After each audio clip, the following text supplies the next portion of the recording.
Hey listeners, Chris here. We wanted to make sure that while the Swordcast themselves are on vacation, you weren't left all in the dark. So, we wanted to give you a little preview of what you can find on our Patreon. Here's Metolius, or Matt, DMing a game of the Tomb of Annihilation with myself, Eli Grimtuck, and Jess Rain, as well as Matt's wife Emily, running through the mysterious islands of Cholt, learning what the Death Curse is all about. Granted, this is a little rough at first, but we were trying to get this set up perfect. So bear with us. The audio quality gets better as we go. But as always, guys, you'll hear it from me at the end of the episode. So enjoy.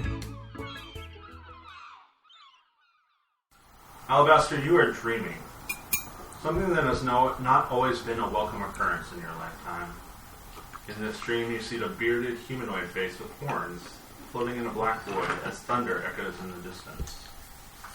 As the face drifts slowly towards you, and as the mouth opens, inside you can make out cliffs choked with vines and jungle trees, framed by the flashes of lightning in a darkened sky. Rain beats against winged statues that cling to the edge of the cliffs. And as the mouth grows in size, almost overtaking you, you look one last time into the maw as you see a black obelisk surrounded by snakes and covered in vines. With a bright flash of lightning and a loud crack of thunder, you sit up in your bed, aboard the ship you chartered to Cholt, sweat dripping from your brow. You wonder what fate has in store for you in this strange land. The next day you arrive in Port Nyanzaru, and as you pass into the harbor, the words of the anthropology department head and friend of the wizard, Sindra Sylvain, echo in your head. Find out what you can about this death curse affecting my friend, he says. You contribute a bit of coin to appease the mighty dragon turtle known as Armag that lives in the harbor of Port Nyanzaru, and you make your way into the city. You're tasked with finding Wakanga Otamu, a local mage, and are charged with meeting up with the rest of the expedition to this strange and savage land. After a few days in the city, you learn there is a temple to Sabras, god of divination, located here, though you have not had a chance to inquire within. As day breaks, you wander through the market, and you catch a glimpse of a tall lizard folk that stands out from the crowd as he attempts to purchase meat from a vendor. Jade Skirt of the Radiant Shore. The university in Baldur's Gate has instructed you to join an expedition being organized by the retired merchant known as Sindra Sylvain, a human archmage. Your peers, knowing your curiosity and penchant for the Amoan culture that once existed in Cholt, they believe you will be the perfect candidate for this expedition, and your request to join has been approved. You have been told a colleague has already been dispatched to Cholt, and he should be arriving by ship any day. Petal. Your quest to find yourself had barely begun when you found yourself in the city of Baldur's Gate. The news of the death curse started circulating through the alleys and taverns. Word reaches your ears there is an expedition bound for a far-off land known as Cholt, a harsh jungle filled with massive reptiles and other numerous dangers. Temples all over are vexed by this curse that is causing people to waste away, and you feel that you want to use your abilities to try and put an end to such an awful event. So you set off toward the home of Sindra Sylvain, the expedition's benefactor. Kapesk. You have been scouring the jungle for several weeks, searching for those that took what belonged to your clan, and to find out why the shamans of your tribe cannot raise the dead after a devastating attack by the Black Mountain tribe upon your village. While you started with a group of 8 or so, including those who were to be your trusted lieutenants when the day came for you to ascend the throne and lead the stalking tyrant tribe, now only you remain. The rest fell victim to the many threats of the dungeon and the servants of the Scale Lord, the local god that your people worship. Luckily, you have made it to Port Nyanzaru, and now you seek a means to return to the jungle and finish the quest you started and granted to you by the Scale Lord. Spending a few days in town, you have encountered a barmy dwarf named Hugh Hackenstone. He's offered you a chance to join him in his quest to slay a red dragon that bit off his arm, and reclaim the Wormheart Mine in southern Chol. And we begin our adventure at the front door of Sindra Sylvain's residence in Baldur's Gate. There, a Bengal-coated tabaxi approaches the front door. Would you like to describe your character, Jade? She looks like Suki the Adventure Cat, if anybody knows Suki the Adventure Cat. It's a Bengal cat. Leopard pattern, really bright blue-green eyes. Very pretty. How are you dressed? In leather armor and a skirt. Well, kind of... what's it called when you have like flaps in the front and the back? It's like a loincloth. Yeah, but long. Yeah. A classy loincloth. Yeah. Any other notable features you wish to describe? She's got a whip coiled up at her hip. Okay. You are directed to wait by the guards of this residence for the last member of the expedition to arrive. And about 5 to 10 minutes later, you see a small figure come running down the road in a hurry. Just a small gnomish shape that looks rather excited. Petal, would you like to describe your character as you approach? Sure. I'm a gnome, little forest gnome. I'm like 3 feet tall, like 35 pounds. I have like hide like armor that's like furs and stuff that's very clear that I like cut and tanned myself. It's like very big stitching and stuff like that. And then I have like a little makeshift wooden shield that has the face of a raccoon on it with 2 little emerald eyes, like 2 little green emerald eyes on the shield. And my hair is all crazy and like kind of half dreaded, but not like fully dreaded and like in all directions. And I'm Petal. Alright, you come rushing up to the front door of this residence, slightly out of breath, and you are let inside.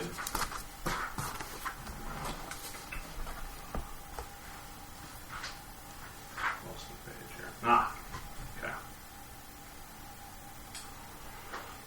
Just to introduce the adventure and restate what the premise.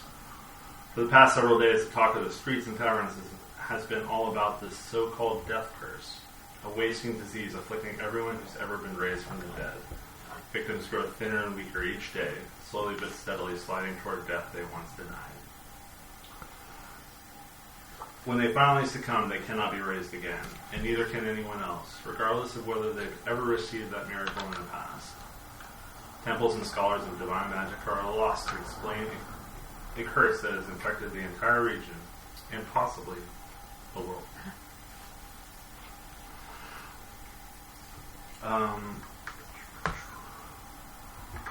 As I said, you have been invited to the home of Sindra Sylvain, a retired adventurer and merchant. A uniformed attendant leads you up a grand staircase to the 3rd floor and ushers you into a wood-paneled room with a fireplace, comfortable chairs, and heavy table bearing goblets and bottles of wine. The darkly paneled walls are hung with maps and sea charts. Racks, shelves, and cabinets hold hundreds more rolled up maps and charts. A person is seated in an overstuffed chair near the fire. You can't discern a gender at first because only the person's head emerges from the heavy blanket draped over the chair, and an embroidered hood with a silver mask conceals the wearer's face. Even the person's dry, raspy voice provides no clue. Help yourself to some wine, and seat yourself, friends. I hope I can call you that. She rasps. This is what you presume to be Sindra Sylvain. as you... What would you guys like to do? As she beckons you. I like run right up to her, and I'm like, wait, what was the name again? Syndra. Syndra, gotcha. That is Syndra. Gotcha. Last name Sildane.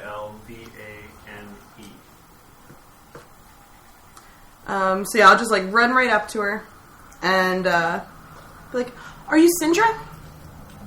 Yes, little gnome, I am Syndra. Hi, my name's Petal. Well, my real name is actually Liliana Fizzlebottom, but everyone calls me Petal, so you can just call me Petal too. Very well, Petal. I'm glad to see such energy has joined the expedition. And I will, in fact, help myself to some of the wine. Jade? Was it water or wine? There is wine, and I would say there's probably a pitcher of water on there. I will help myself to a glass of water and say, it's a pleasure to meet you. I'm looking forward to hearing what you have in store for us. I was an adventurer many years ago. I died once and was raised from the dead. However, I have since closed the door on that stage of my life. The death curse you've heard about me has struck me. I don't know how much longer I'll last before I perish. The clerics can offer no help, and they're stymied by what's happening. Even the best clerics give me about roughly 80 days to live. My contacts in the Harpers have learned that the cause of the death curse is a necromantic artifact known as the Soulmonger. Would my character know that too, or did I leave before before Syndra found that out? I don't think you know that yet. Okay. According to their sources, the Soulmonger is somewhere in Chult. Chult is a peninsula ringed with mountains and choked with rainforests. Giant and reptiles and savage goblins and an army of the undead prowl its jungles and ruins. Mapping the place has been nigh impossible, and nothing is known about the region's current geography beyond a few miles from the coast. My assistants and I, working from dozens of sea charts, logbooks, and explorers' journals, I assembled everything known about the current state of Chult into one map, which I will provide to you if you undertake my mission. When you're ready to depart, I will use some of my waning power to teleport us to Port Nyanzaru, where you will meet the rest of this expedition. It is the only major settlement in Chult. I have been there several times before, so there's little chance of a mishap. Once there, I'll stay with a friend named Wakanga Otamu. He's one of 7 merchant princes that rule the city. I have misgivings about sending such inexperienced adventurers on so dangerous a quest, but I can't take any chance to try and find a cure for this wasting disease.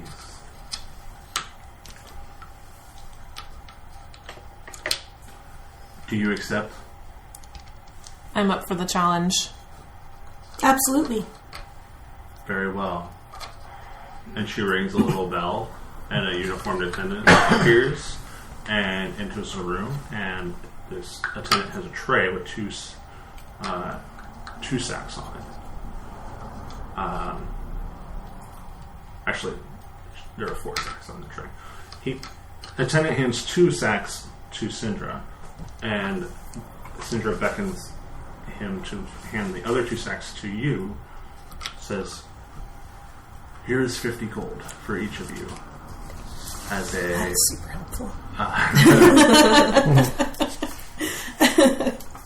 I very much want this expedition to be a success, so I think that you should have have as many resources available to you as possible. Thank you. That's very kind of you. If you're able to end this death curse, I will allow you to choose one rare or uncommon magic item from my treasury. Here is the map. And she hands out the map. Technically,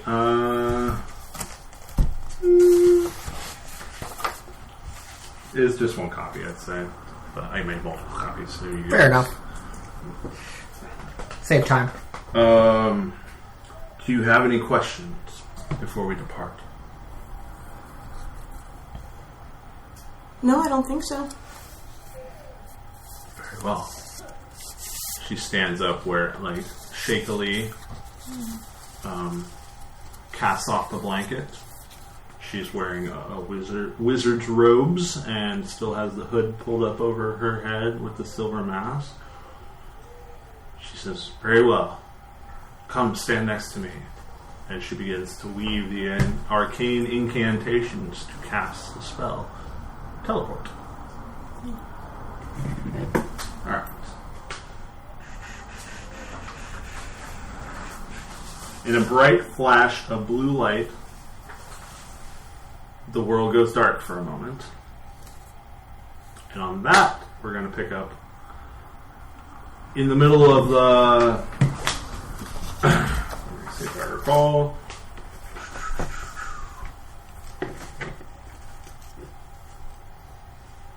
That's right. We are in... we turn now to the Red Bazaar, located in Port Nyanzaru, in the Market Ward. We see a young wizard with a small winged monkey perched upon his shoulder.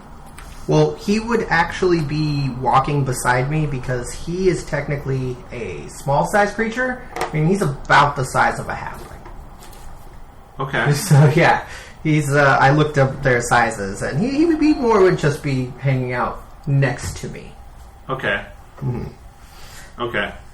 I would also say he could hang off you in a monkey-ish style. Fair enough. if you feel so inclined. I'm super okay with that. I just didn't want to give the impression that I was at all strong. Because I am kind of... I think this monkey's holding on to you, not you holding on to the monkey. Fair. Okay, But cool. I do have a little bit of Raiders of the Lost Ark monkey kind of like in my mind. Nice. So it's probably alternates between walking on the ground, sometimes flying, and sometimes hanging off of you. I'm cool with all of that. This small monkey is adorned with a fez. Yes. Little red fez. Every once in a while the monkey tries to pull the fez off, but it doesn't work. No, it's stuck. And it seems a little... It's sad because it forgets that it can't take the fez off. Mm-hmm. But then, it goes about its business. He forgets that it's there sometimes, and it's much happier. Yeah, when it yeah. does. So, I think... so you're wandering through the Red Bazaar. It's very crowded. There's a lot of Chultan people here, which are very dark-skinned. Mm-hmm. But peeking over the heads of most of these humans, there are a few other races mixed in, but there's a lot of Chultans here. You see a feathered and bony crest of a 7-ish foot tall lizard folk, and describe how you appear. Sure. I'd say that bony ridge does, like, in between have these almost azure, like, midnight blue feathers sticking out of kind of protrusions, ending in a very kind of squat and square face. The upper portion of my jaw a little bit larger than the lower. And eyes kind of, what do I have? It's like glowing, almost yellow, very lizard-like, thin slits. my coloration, though, the face down to just about right the neck is brilliant, like crimson red, going into this beautiful blue scale work throughout my body. My chest down as far as you can see, down to the tip of my tail, in this just little oval, is like this bright yellow, and then my tail ends in another just like splash of that same red. And then I have what seems to be like a pauldron on one shoulder, which it looks like a tortoise shell or a snapping turtle shell, and then like two belts around holding everything in place, and then a giant half a jawbone stuck to my back. Neat. With what seems to be a handle on it. What do you do? Should I describe myself? Yes, please. I apologize, I forgot. No, that's please okay. Go right ahead. Describe your accoutrement. Right? So, Alabaster is a human being. He is about 5'9", about $150, maybe $160, soaking wet. He wears what appear to be brown patchwork pants with a drawstring at the bottom that seems to always perpetually be drawn up to his knees. He wears boots. Everything is sort of brown, dog brown coloring, more for utility than anything. Boots that either you're not quite sure if they're a size too big or if he just walks funny because he's a bit goofy.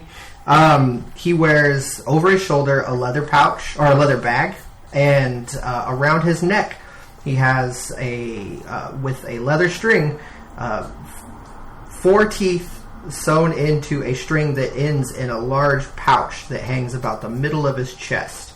No other things except for a dagger on his hip and a big, floppy, goofy hat with stars on it on the top of his head. The brim is a little big, but not garishly big. Do you have robes? Do you have robes? I have a cape. That is about it. You could tell he's definitely more accustomed to warmer climates and humidity, and so he doesn't tend to dress too heavy. Okay. It's mostly lighter clothing. Okay. So that was me. Handing it back to you. The only other thing I did miss, speaking of your teeth necklace, is I have just a single leather thong around my neck, ending in a large curled talon. So yes, Alabaster, do you approach this lizard? Oh yes, absolutely. I walk right up to him, but immediately before doing so, I can temporarily dismiss Kazoo, not banish him, just poof him away for the spell. I'm going to do so before I approach the large lizard folk person. It's almost like you've had an experience with this reaction, this possible reaction. So, walking up, just plain as day, as confident as can be, approaches the lizard folk person, and speaking in Draconic with an actual lizard folk dialect, what is a common greeting for lizard folk that I would know? Is there a standard greeting? I would say probably something around. At least from my I think the phrase probably Semuyana, if I said that right. Semunaya, watch over you. Okay.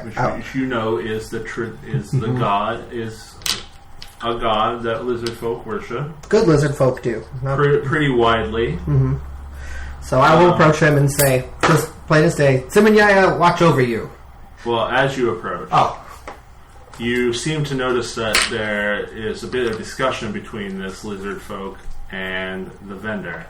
And the vendor looks at him and says, No, my skilled friend. You must pay with silver. Each piece of dinosaur meat is a silver. I need silver, not copper. I don't understand. I give you 3 coin for 3 pieces of meat. That's what you said. You 3 see coin. This color? This is not the right color. I need silver. I will just approach. And he pulls out a silver and holds it up. I need this one. What is the difference between that and this? And he holds up the copper coin. One is worth more than the other. Don't you know? I will approach and immediately just put down a silver and say, "Allow me, my friend," and then I will turn to you. Summon That will be Yayo. 3 silver. He's trying to purchase 3 pieces of meat. That is fair. 3, and I just hold up the colored ones. And put copper, silver, silver, and put down 3. Thank you very much, sir. Here is your dinosaur meat. Now, shoo! As you see the lizard man just reach up and grab the dinosaur meat and just place it. Does it have any form of pouch, carrying thing? A bit of waxed paper? Sure. I'd say it's 3 rolled up, like butcher paper, entwined sort of situation. He just takes a little bit of rope and kind of throws it over his shoulder. Shemayana, watch over you. What swamp do you hail from, friend? Just a ways away from here. How do you speak as I do? I live amongst your people over in my land, in the Mirror of Dead Men swamp. They called me Othokent, but you can call me Alabaster, or Professor Alabaster, or Professor Boggs, or my mom calls me Corbin. You see his eyes sometimes go slightly like cross-eyed, but in reverse, and just like that's simple. I was hoping you could share a meal with me. I am a stranger in your land, and I'm just arriving. As long as you bring your own meat. Okay, guy. This fucking guy. Though I appreciate the offer of... No, sir, one more dinosaur meat. That'll be 1 silver, please. I know this. Thank you. Put down 1 more coin. Blink. Here you go. It is Hydrosaur. It was freshly slaughtered this morning. It looks 2 days old. What do they call you, friend? My meat is very fresh.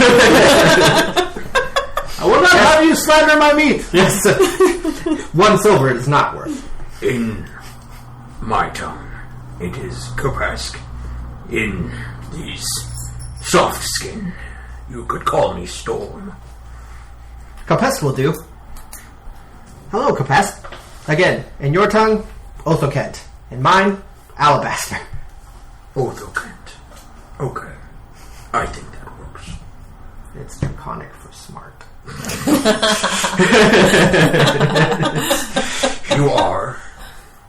I was don't think told. you're very familiar with this word. Well, you would No, recognize you've heard also it. that No, you've heard the necklace that I wear, the bones that are weaved through the leather cord are finger bones with claws at the end. Draconic would finger I bones. recognize that, or could I roll a nature check to see if I actually did? You can certainly try. You guys eat your own dead? So I just assumed, but Finger bones may Yeah. look like other finger bones. That's so true. let's do nature check. Fail. I don't even know what dice you rolled. I'm gonna roll the yellow one. I Okay. apologize. I rolled a 8. Maybe not. I would say you are familiar with the anatomy of your own people, granted your proclivities. I think you would probably recognize these as lizard folk fingers. Were those given, or did you take them? These were my teacher. I learned from your people the ways of magic and casting of bones and stones. I know nothing of magic. I am no shaman. But it is always good to have one around. I just lightly bow. He doesn't nut back. No, that's fine. He kind of looks at you. His head kind of tilts. Please, let us go share a meal.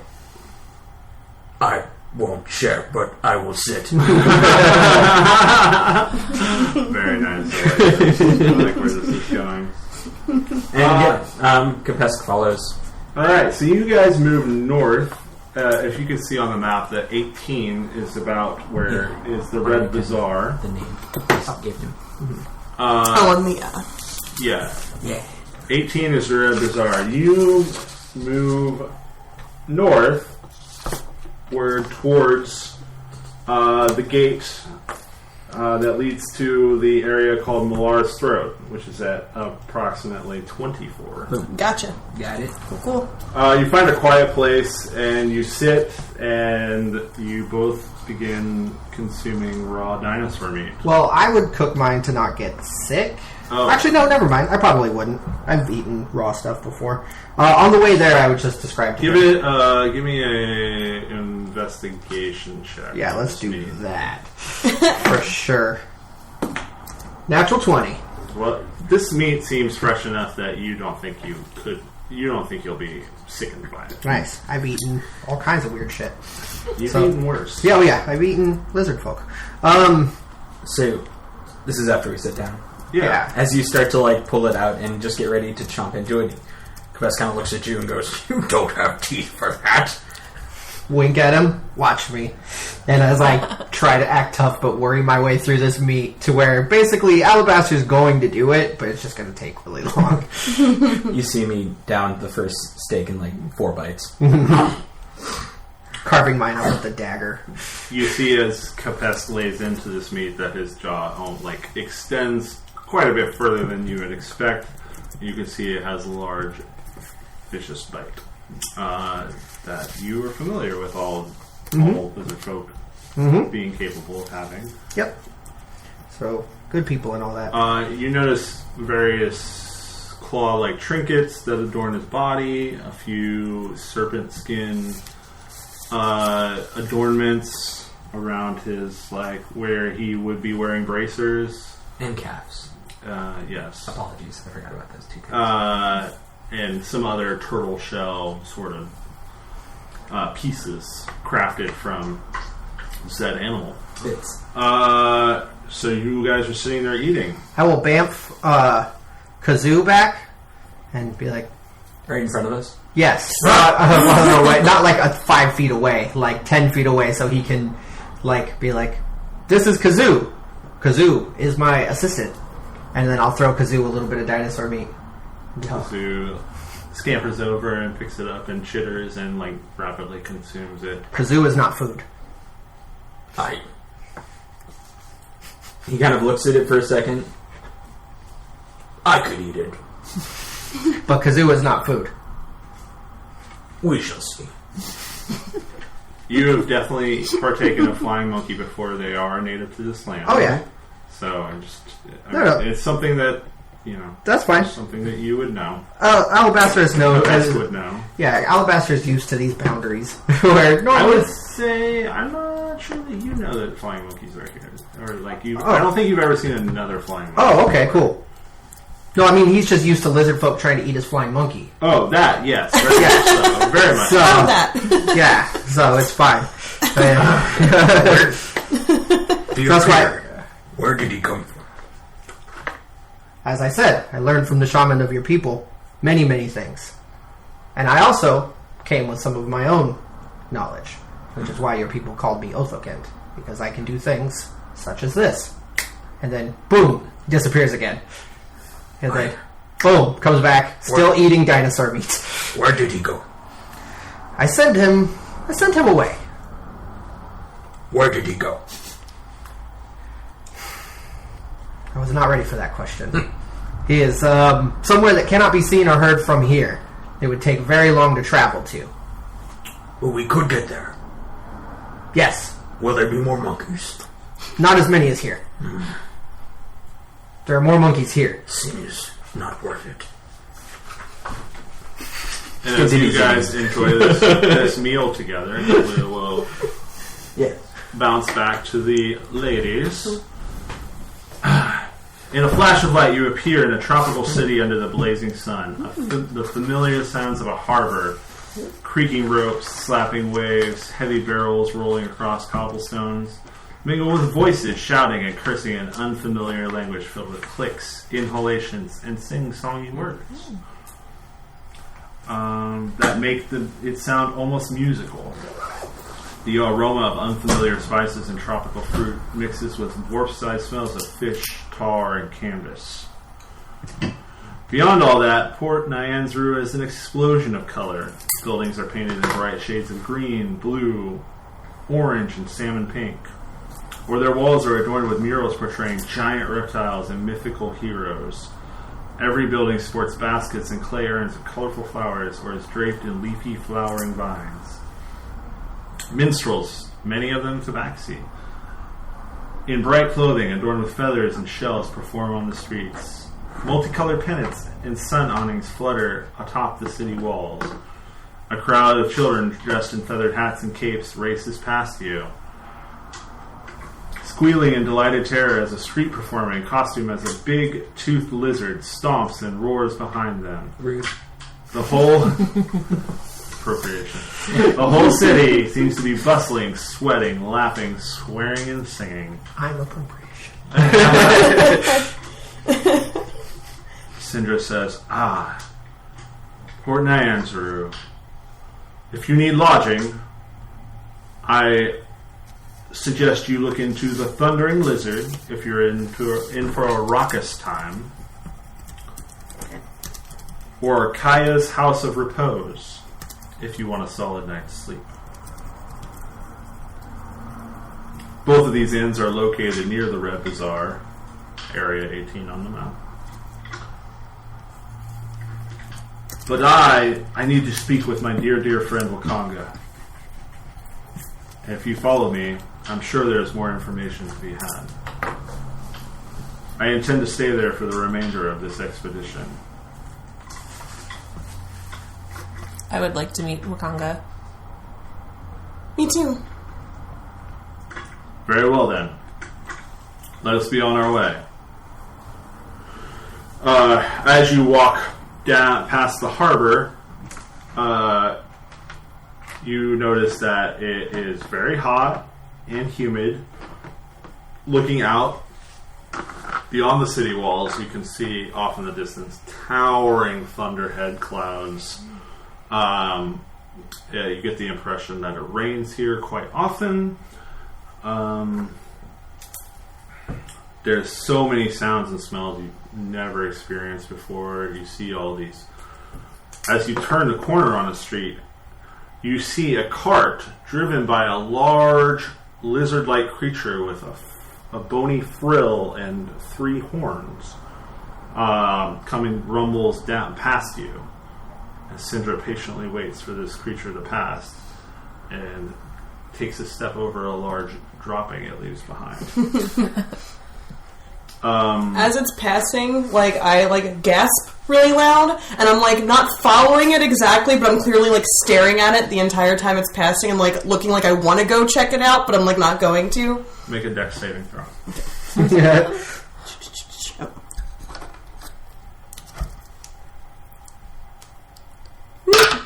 Oh, that's good.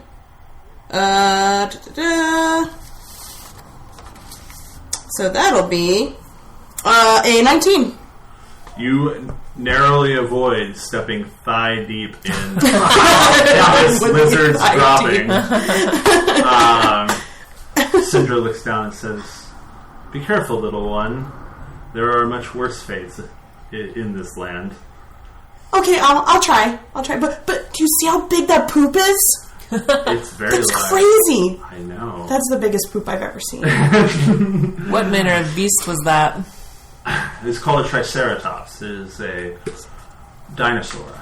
They are numerous in this land and worshipped, held in great reverence by the local people.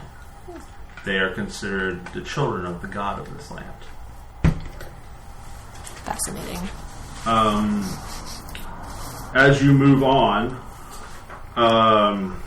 Also, as we're walking, I keep kind of running off the path a little bit to touch flowers I've never seen before, but then I immediately run back to join the group again. okay. Do you just touch them? Yeah, I just kind of want to touch them and investigate them for a second and then run back to the ground. Constitution saving throw. That'll come. Yeah. She said I'm not that. eating anything. I'm not necessarily putting my face and sniffing anything, but I'm just looking and touching the petals and then running back. One of these houses you run up to, there's a small child playing with a ball outside, and then you run up and you looking at this really ornate looking orchid-like flower, and the child just reaches up and picks it and hands it to you and says, "For you."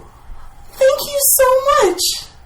And I like put it in my like super messy, crazy hair, but there's just like this nice little flower there now. I don't see many of your kind here very often. I'm not from here. I'm from the forest. Enjoy your stay. Thank you. And the kid just kind of goes back to playing with its ball. You notice that as you make your way through, there are flowers, green plants, and vines growing everywhere, seeming to spring out of the building stones themselves. The profusion of greenery needs constant tending to prevent roots and shoots from damaging buildings or tile roofs. You can see the city's defensive walls and towers topped with colorful awnings to shield guards from the sun and rain. All the streets are paved with cobblestones or flagstones, and they have deep rain gutters as much as 2 feet wide. You get the impression that the city is well equipped for the heaviest of deluges. There are numerous tabaxi minstrels that wander the street, performing for anyone who tosses them a few coins. Walls divide the city into districts, and open archways above the streets are painted with murals of dinosaurs, mountains, and mythical heroes. Crumbling ancient buildings covered with vines and lichens indicate the city's great age. And as you make your way toward the villa of Wakanga Otamu, following Cinder Sylvain, we will move back to these two gentlemen who are just finishing up their repast of raw dinosaur meat. Delicious. I finished 2 of them and left 1 for later. Got it. And as soon as I get done, you hear him kind of go, Thank you, ancestor. So, Capest, why are you in this city? I find myself in the areas, the territory of the smooth skin, like yourself. I lost many in the jungle. Sadly, they were not strong enough to survive. Kopesk was strong enough. I survived. I need to find more to help me in my travels. What are your travels? What is your mission? My shaman's magic does not work anymore. Their chants go unanswered, and our dead stay that way. My father, his sword, the mate to mine, was taken. This is what brings me to your land as well. My father's sword? No, the dead. The problem with the curse. Curse? What? I'm unaware of this word. There is something happening in my land as well. Our people, the magics don't work, and people die and stay dead. They rot away. They get weak until they pass. I'm looking for a cure as well. I'm here seeking a man named Wakanga Atamu. He's supposed to be a very powerful man. From here, I am supposed to get guidance. If you'd like, if we are on the same mission, you are welcome to join me. I could use one as strong as you, who understands. What can you do? Other than... Monkey! Other than tempt me with a good meal. I can do many arcane things. I will toss a piece of the leftover, because I probably haven't finished all of my dinosaur meat on the ground, and then just immediately hit it with a ray of frost. You Freeze watch as from this smooth skin's hand, a ray of icy blue emits and strikes the meat on the ground, and it and everywhere around are covered in this strange blue coating. And I will pick it up with a mage hand and hand it to him. Ah! This is cold. What did you do? He drops it in your hand, and it is cold and covered in ice, though you don't know what ice is.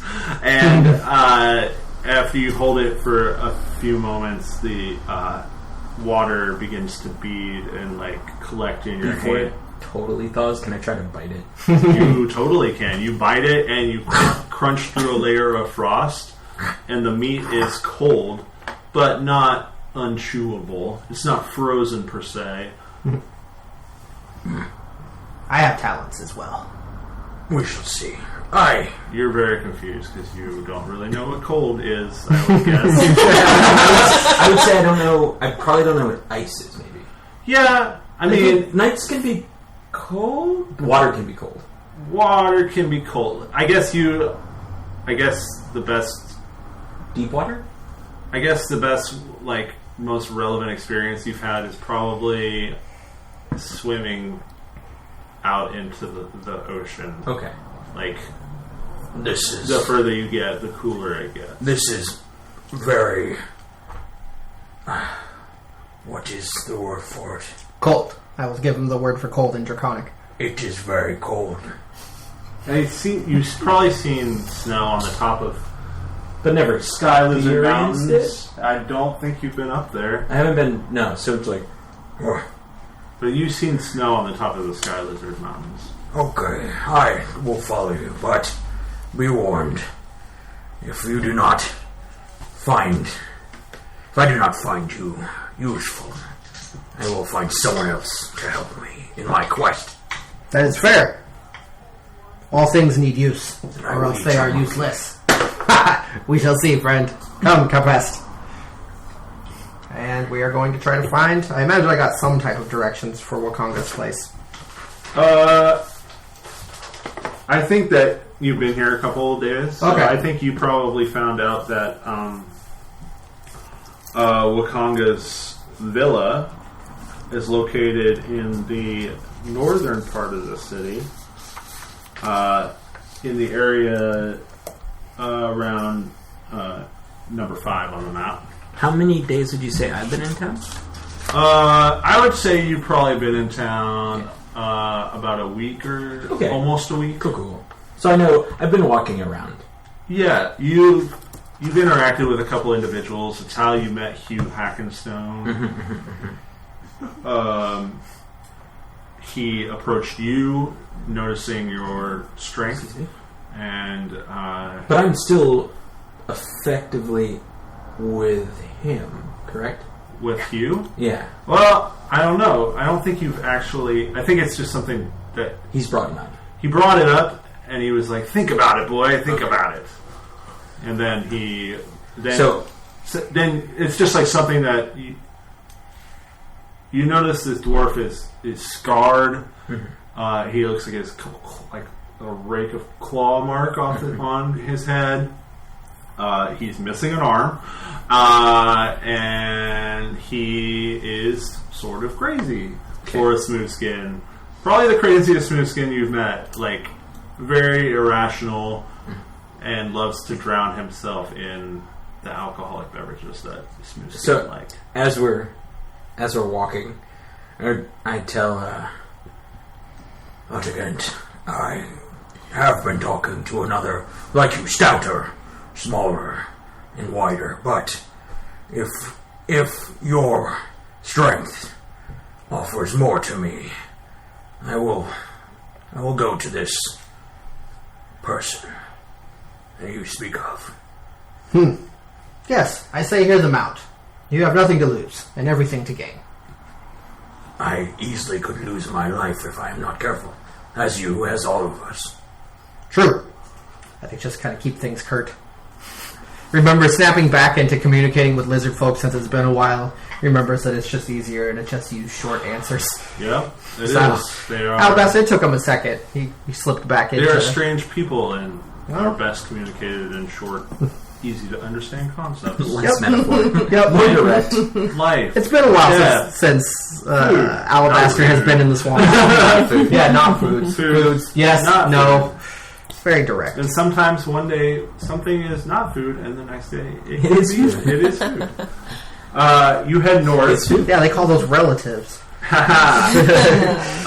So as back to you ladies, as you are exiting the harbor ward, you glance and you happen to see this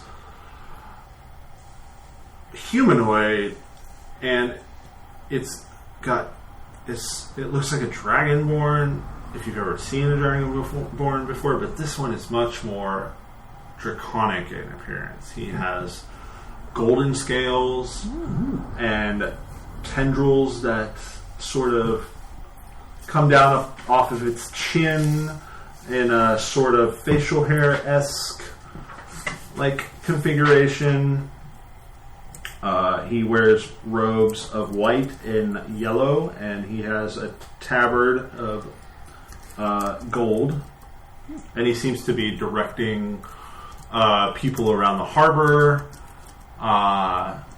And you're walking toward him, and he's like telling sailors what to do. He's like directing ships or, cargo laden carts where to go to different ships, to go out to sea. He seems to be in charge.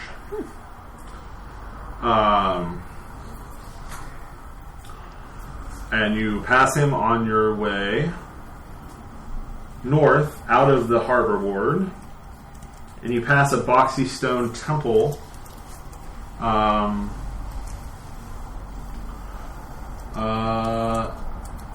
Can you guys make a religion check for me? Absolutely.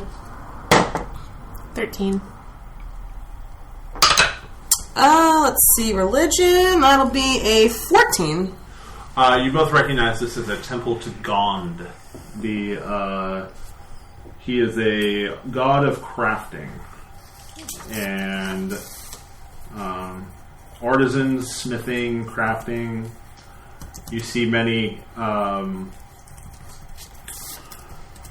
where most temples have a forge as a centerpiece. This one features an immense fountain whose water jets are continually create amazing shapes, and it's all done with a series of nozzles and valves moving on cams, driven by the city's plentiful water pressure. You all move north into the area around number 5 and 7 on the map. Who are we going to visit again? Sorry. You're going to visit Wakanga. Wakanga Otama. Wakanga. O''Tamu.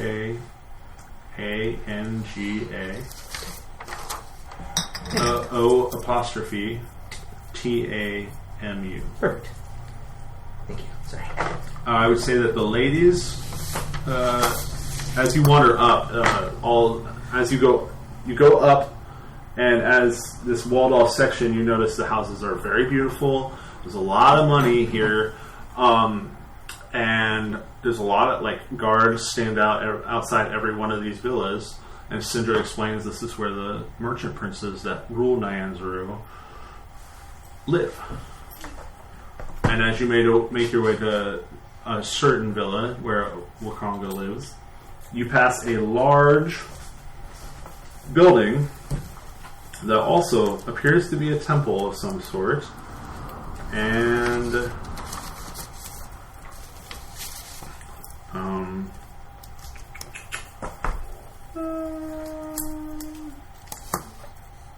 not really a description of what it looks like. It's just a grand temple.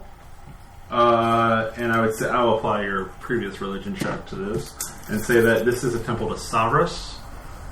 He is a god of wizards, fortune tellers, diviners, and those who unfailingly speak the truth, regardless of whether listeners want to hear it. That's my shit right there. His symbol is a monstrous eye or a crystal ball filled with eyes. It seems to be a very old temple. Probably one of the oldest, grandest buildings in all of the city. The tile roof of its great dome resembles a unblinking eye staring skyward. As you pass this temple, you enter this villa, and Syndra speaks with the guards momentarily. And then about a minute after you arrive, you haven't quite entered yet, a disheveled-looking man with a cape and a hat with stars on it with a small winged monkey wearing a fez in tow, and a very tall, red-faced, blue-skinned lizard folk with a crest of bone, of horns and feathers, with a very large blade that looks like it's carved from some sort of large animal jawbone slung across his back, also make their way to this place. Do I see that Syndra is there? You walk up and you see a individual in robes with a silver mask and a hood over her head. You see a spotted tabaxi individual with bright blue-green eyes, and you see a small 3-foot-tall, dreadlocked, wild-looking. You can say it. I'm a wook. I mean, I didn't want to like use the W word so soon, but yes, a very wookish-looking individual, a very wookish-looking gnome. You effectively come up to like just above my knee. Yeah, something like that. With a shield on her back that has the face of a raccoon and two tiny emeralds for eyes. Nice. They turn and regard you as you approach, and Syndra looks at you and says, "Hail and well met." Syndra, what brings you here? I thought the whole entire point of this is that you would stay at home and rest. I had a need to... Well, she rasps. I had a need to bring these two women with me so that they may join the expedition. Are you Alabaster, the one my friend from the anthropology department told me about? Yes! That's, I assume, because Syndra was described to me before. That's why I was... That's true, but I don't think you guys have actually met. Oh, I thought you said she was my friend. I apologize. No, she is the friend of I misheard your fellow professor. I thought you said they were a friend, my friend and Archmage, and so that's why I assumed. Oh, no. Oh, sorry, my fault. Okay. The person who sent you here Okay. said, "My friend Syndra, please." I misheard you then. Okay. I thought you said they were my friend. Well then, rewind the tape. Start over. You're right. Campaign reset. Yeah. I know, that's it. The whole thing. So. You've never met, though. You share multiple friends, basically. Nice. Okay, well then in that case, I would... She is a powerful wizard, so I'm sure that you have heard of her before. Nice. Would I recognize her or have She it? wears a silver mask, but I think you probably can pick up on the gist of it. As Kapesk is greeted, he kind of looks at Syndra and goes, "Why do you wear a mask? Do you need to hide? Are you afraid?" I'm not afraid. I just wish to spare others the sight of this wasting disease. And she removes her mask. And you can see that she is a human woman, and she's getting on in years, but she looks like pale. She's like kind of sunken cheeks, she looks not well. And she says, "I have afflicted with the death curse, and I wish to not frighten anyone. Small children and the like." You will not frighten me. You look as though a corpse, but you walk as though a living skin. Well, my scaly friend, I did not think I would be frightening the likes of you. It's for the others who are weak. Exactly. Alabaster is going to attempt to prestidigitate the blood off of his hands that he had from the dinosaur meat. That happens. So, well, no, I don't actually have the spell. I have to use my hand. Oh! So, I thought you had the spell. nope. Oh. So, let's well, it does work. Hooray! All right. So, That's your one for today. Yep, I know. Okay. So, you watch as Alabaster casts a little spell, and you watch a couple of the stars in his hat light up very faintly, and then suddenly this dried blood that's all over his hands. You're not really sure why. Just kind of flakes and like dissolves off into the waves. And holds out his hands to Syndra and says, Professor Alabaster Corbin Boggs, it's a pleasure to meet you. I've heard so much about you. Professor Boggs, thank you for joining us here. I take it your boat trip was pleasant? It had its unpleasantries, but mostly that was during the dark hours. But the daytime, the parts where I was awake were great. This is Capest.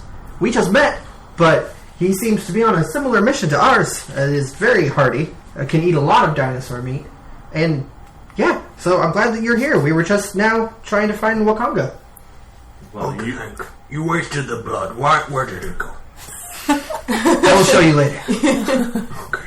I'm just like kind of curiously like staring up at the two of them, like very intrigued. I was gonna say, as a nature person, you do notice that the bracers and things around my like shins are very different scales than the ones on me. Okay. Like much smoother. Got it.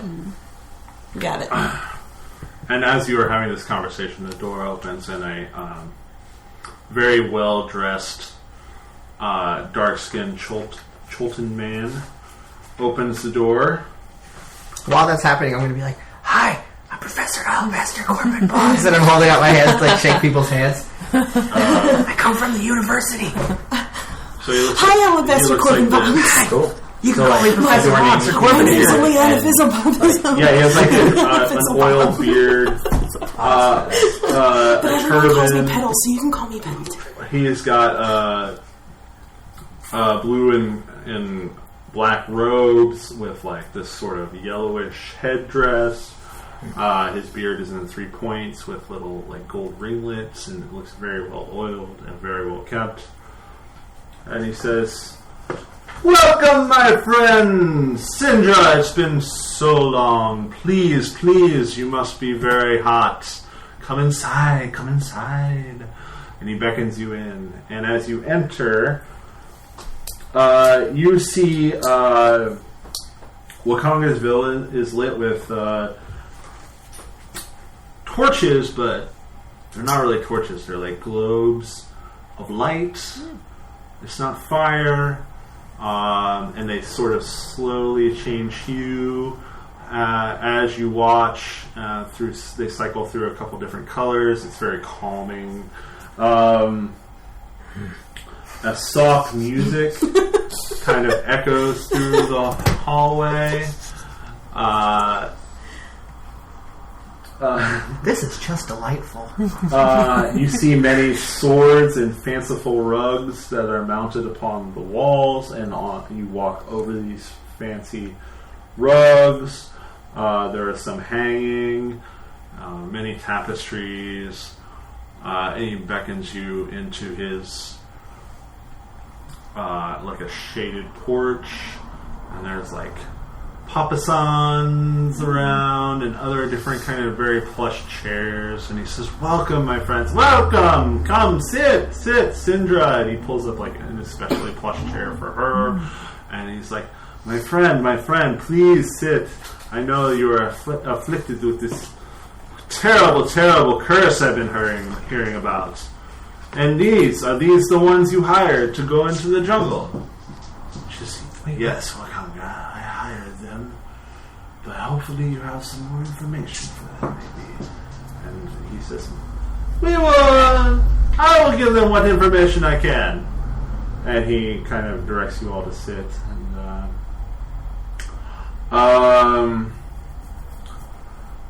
And as you all sit down, like drinks are brought out. There is this local alcohol called Tej, Tej, that is served to you. This will be your ladies' first time having it if you imbibe. And What is it? Is it like a mead? Jade. Okay. I will explain. Sure. Do you drink? No. Okay. And he offers it to you. It's an amber-colored liquid that smells like the sweet syrup of that bees make. I have seen this before. I do not want any. Very well. Would you like some water? I have my own. Thank you. Very well. And you actually see Kapesk take off the sword, put it right down, and he sits upon it. He doesn't sit in the chairs, he just sits on the ground. Okay. This amber-colored liquid is offered to the rest of you. I'll take one. I take it. Same. It is quite delicious and quite different from what you've experienced before. And he says, well then, please sit. My contacts in the Harpers, they were the ones that helped us determine this terrible thing called the Soulmonger, whatever it may be, is the source of this dreaded curse. We will give you some time to get set up here in the city, then maybe you could venture into the jungle and hopefully find the source of such a foul necromancy. Are we certain that it is necromancy that is the cause of this? I know that the divination scholars at the university could not ascertain what it was. We are very certain it's necromantic. Okay. It's the only explainable school of magic that would cause such wasting and denial of rebirth. The planes are very mysterious. I didn't want to make assumptions, but if you've already discerned that it is indeed necromancy, then we will go off of that. I believe you. My contacts in the Harpers were very, very clear that this is a necromantic artifact. Well, that's good. That's one less thing to figure out. Yes, You yes. see him take out a little diary and start writing in it, taking notes. Smart man. I like you. And any idea where it's coming from or where it is? No idea. Somewhere in the jungles. The Harpers have scoured Port Nyanzaru and found no evidence of such an item, so we believe it is out there in the wilds. He gestures off into this outside. I understand there's a temple to Savras here. Do the divination clerics there, do they know any more? Not from my knowledge, but there is a man who, the head priest of the temple, his name is Father Zitembe, Zitembe.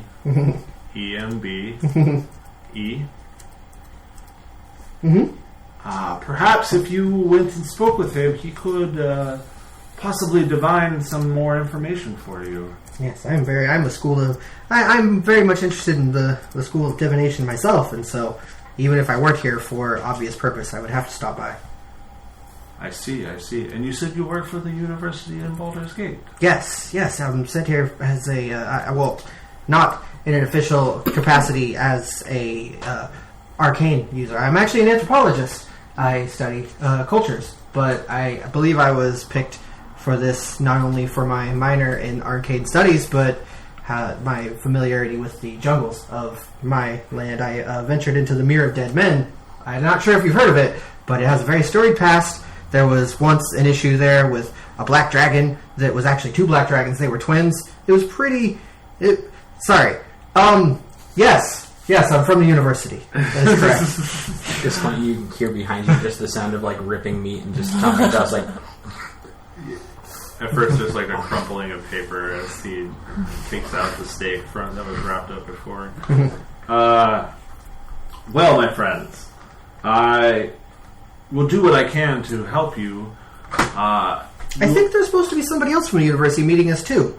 Yes, I thought you looked familiar. Oh, that's you?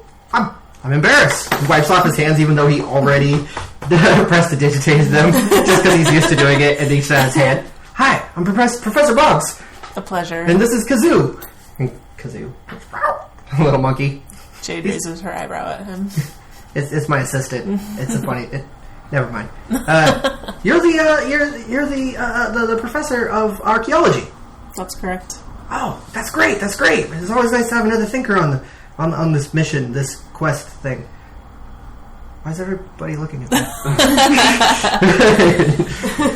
I'm actually probably staring at Kazoo and Congo waits for lull in the conversation. He says, "Well, if you need supplies, I have some scrolls and potions for sale. Unfortunately, their prices are a little bit higher than the mainland. I have potions of healing for 80 gold. I have several uncommon potions for 300 gold.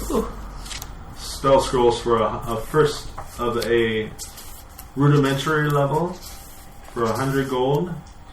And spell scrolls of a slightly higher proficiency for 550 gold. What will 118 pieces of metal get me? Of metal, my friend. You need gold. Ah. I hope you mean gold." I was only given 10 gold for this whole mission, so And I he, believe I'll have pulls to. out 2 gold and rubs them together and says, "Only this color, my friend. Only this color." I have some of those. I guess not. Never mind. I will not understand his colors and coins.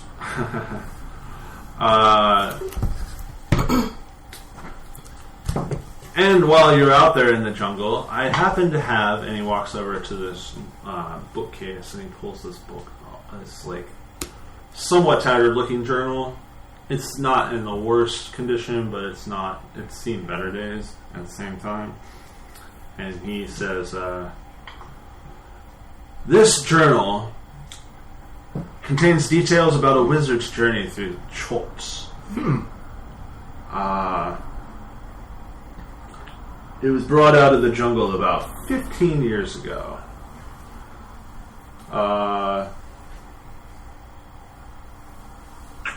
It has many details of this wizard's exploration.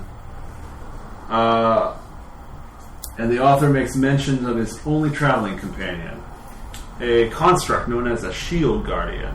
He called it Vorn. If you find this Vorn and the means to control it, which are illustrated within, I will give you a wizard's spellbook containing 15 spells." Are we to presume that Vorn is still in the jungle?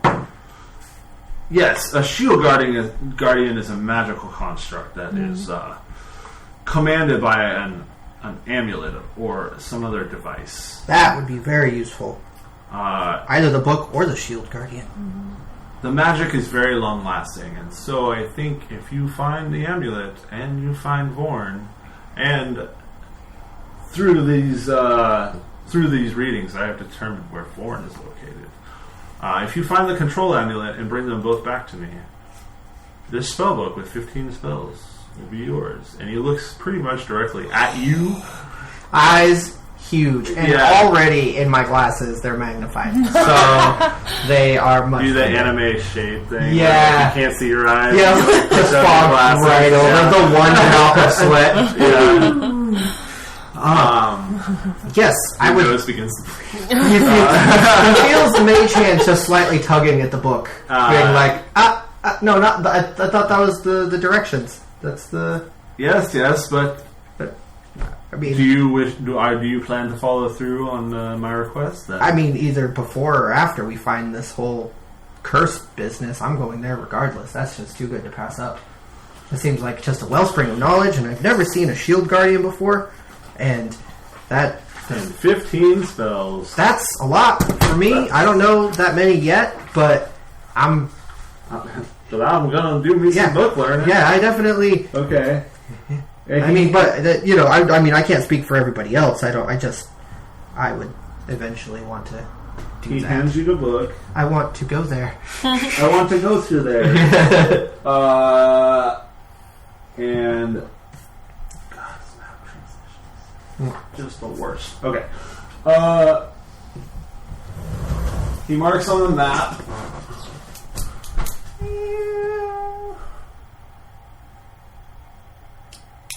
Vorn is approximately meow. Oh, so that's not far from us. Yes. Can I see the other map so I can mark it on there for your closer perusing?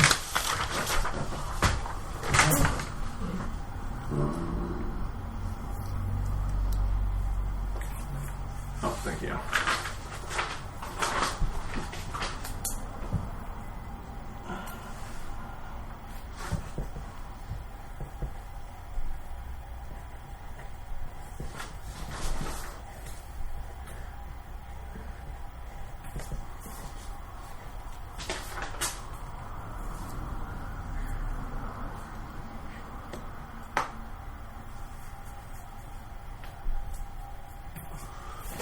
Okay. And he hands you the journal and says, very well. I wish you all the best of luck. And if you will probably want a guide for the jungle, there are many in the city. You'll probably want to go speak with Jobal. He's a merchant prince. He has pretty much got a monopoly on the guide business. And he directs you to Jobal's villa, which is very close to here. Probably just like a 5-minute walk. Oh, that's nice. There is also a merchant prince that deals in gems, jewelry, cloth, and armor.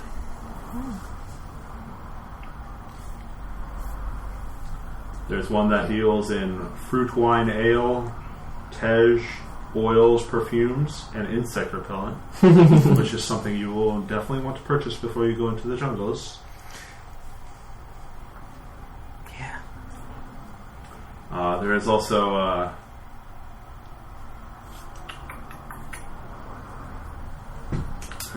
Jessamine, who deals in plants, poisons, and assassination. Sounds unsavory. It sounds that way, but she is quite amenable. She's not as intimidating as she sounds. I don't know who I can get assassinated for 9 gold, but I imagine they wouldn't be very important anyways. If you seek weapons, shields, traveling gear, rain catchers, saddles, wagons, and canoes, seek out Akini Yafa. That's EKENE-AFA. She is quite the woman. She used to be a gladiator in the arena before she invested her winnings into financing and trade. The city has an arena? Aye, yes, the city does have an arena where gladiatorial exploits are put on display. Fascinating. The dinosaurs are pitted against each other and other strange animals from the jungle. Spectacular circuses are put on there. And combat between a man-on-man or a man-on-woman combat. If that strikes your fancy. So, there are strong ones there. In the arena? Yes. Yes, if there is a show being put on, yes. The arena is number 20 on the map. Oh, there it is. Yep. That seems logical. It's pretty big. And then he points out a few other things. 21 is the Hall of Gold, which is a temple to Joaquin.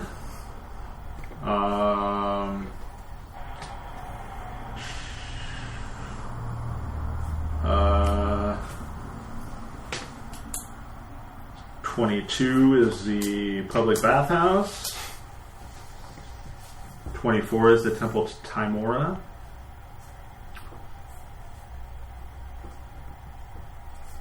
And 23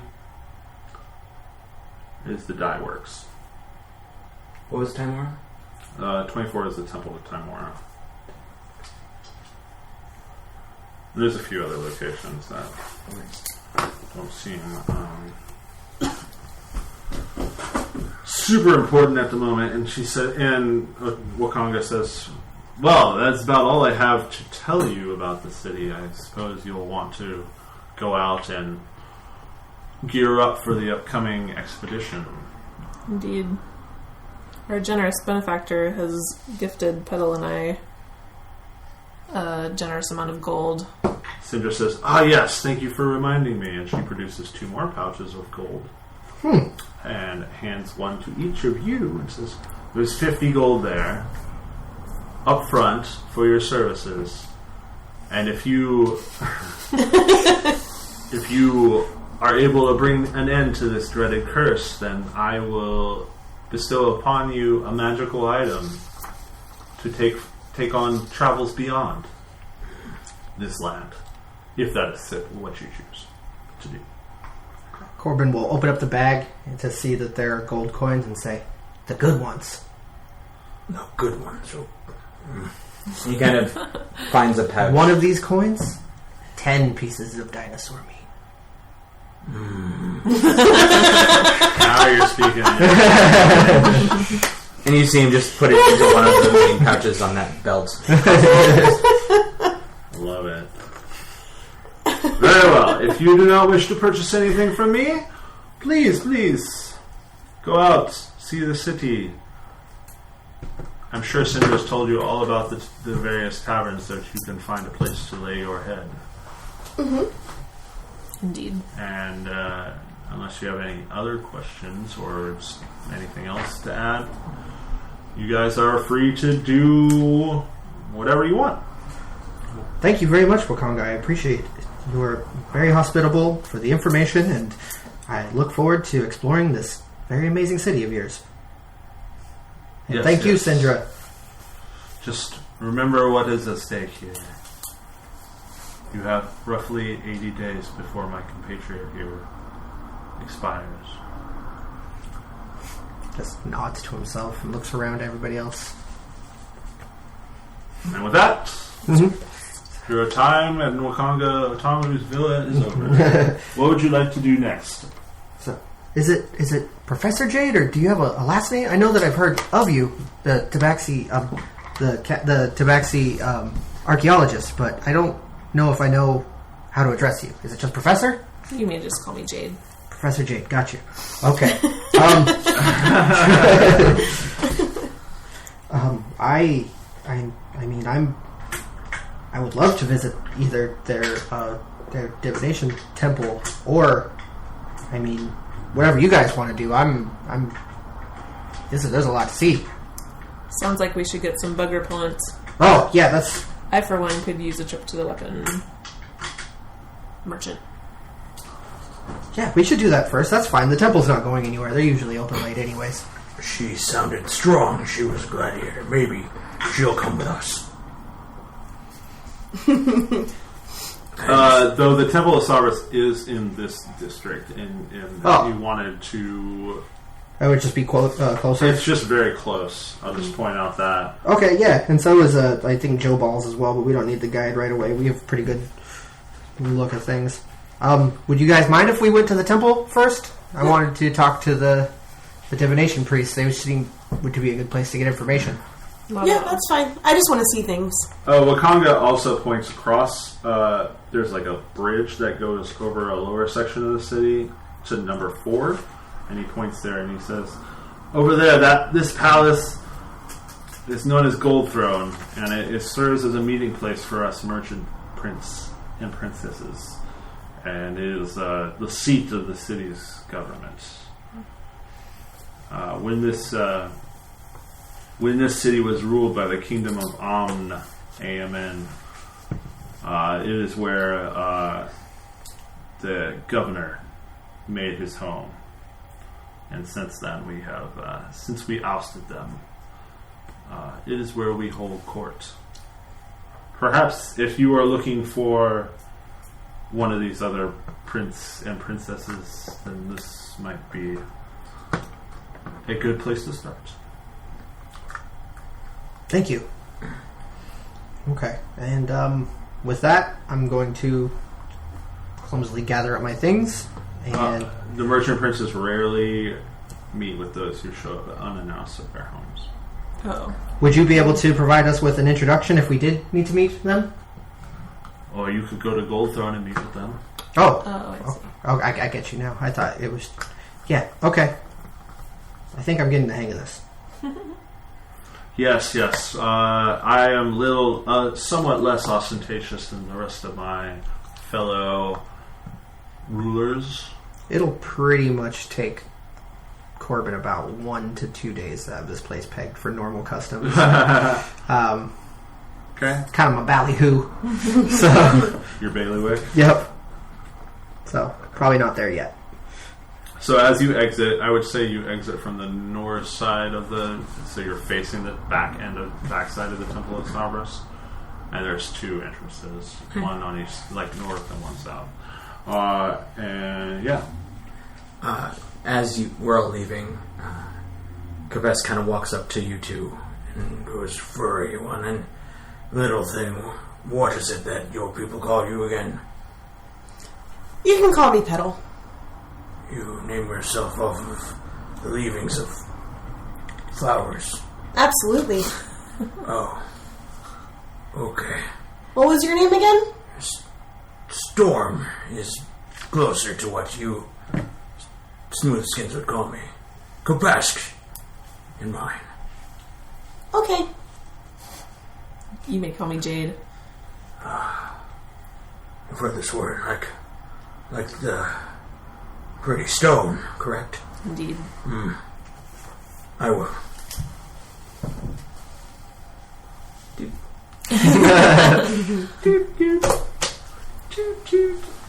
Felt that no introductions before. So. And he just kind of eyes you all and just follows along quietly, as best as that giant S-swing sword can be, not really knowing what to do. Professor Boggs, may I take a peek at that book? Oh, yes, please, go right ahead. I haven't had a chance to review it, but by all means, I have business with this temple, so one of us should definitely get started on this. And hands it over to her. As we're walking, I just want to kind of quickly skim through it and see if I find any mention of Amu? Why don't you give me a quick give me a perception check. Or investigation.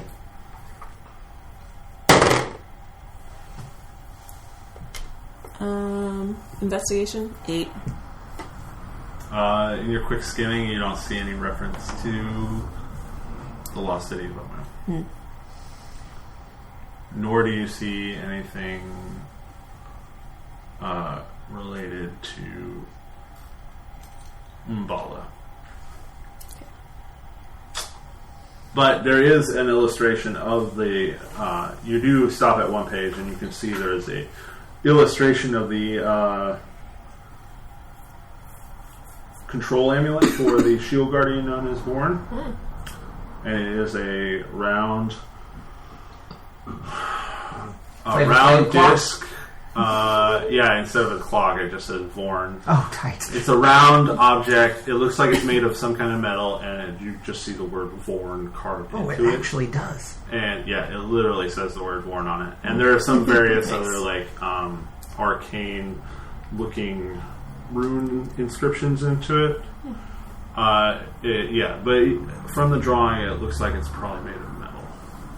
I'll hand it back to Alabaster and say, I guess this is what we're looking for. Alabaster. Okay. Wow. It just says Vorn right across it. That makes things easier, doesn't it? I mean, don't have to decipher that at all, right? Anyways. So wizards are not always known for their subtlety. What do you guys want to do?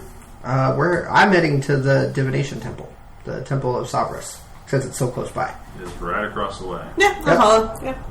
All right, you all enter the temple, and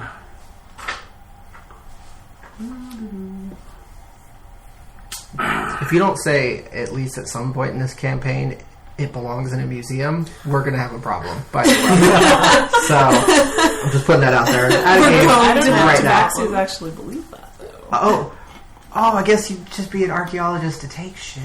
Mm-hmm. That's pretty good, too. Okay, fine. Fair enough. Evil archaeologist. I was specifically told I couldn't play an evil character. No, that's true. I didn't say you couldn't play an evil character. Alright. As you enter the temple, you see an elderly man conversing with three sort of roguish individuals, I would say, who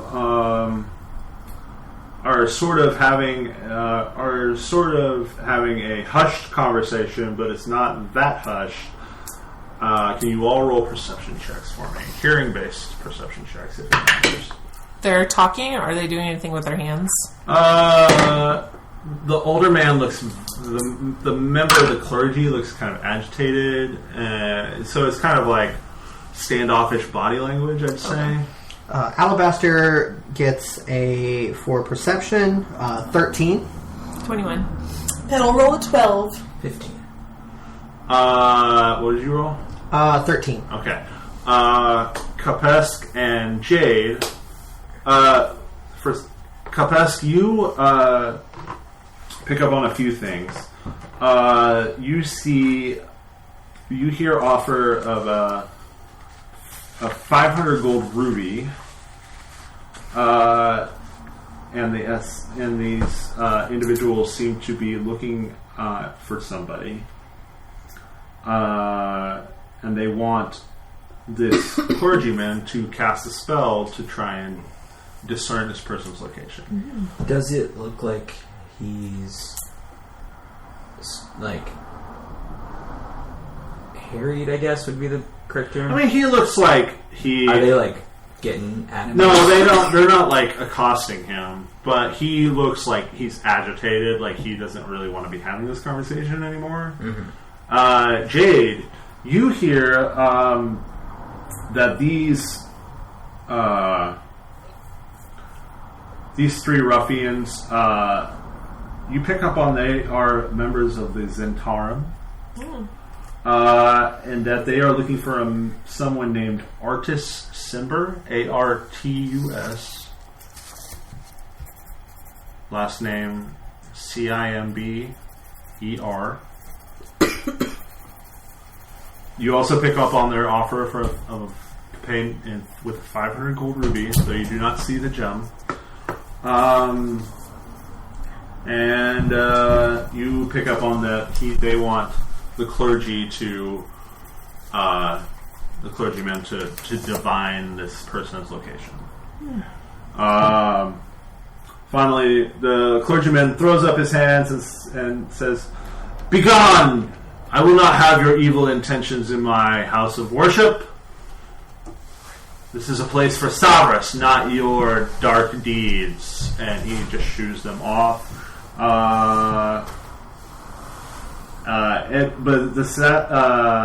They seem to hesitate to leave without satisfaction, but they see you enter, and they depart with scowls on their faces. Before they leave, I'm going to try to catch their eye and use thieves' cant gestures to see if they know that language.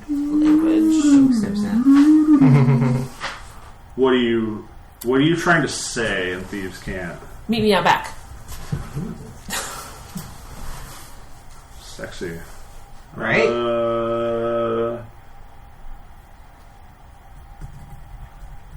They understand what you're saying, but they sort of give you the thieves' cant version of flipping you off.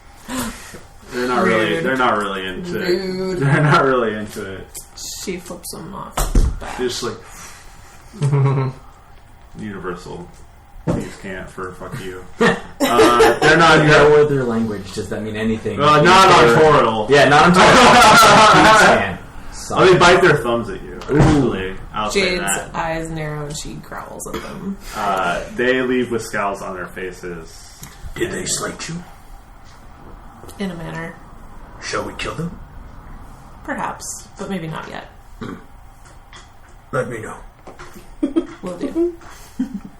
They look like they... I just kind of look at you and shrug. Yeah, me too. What did I miss? They look like they could definitely handle themselves.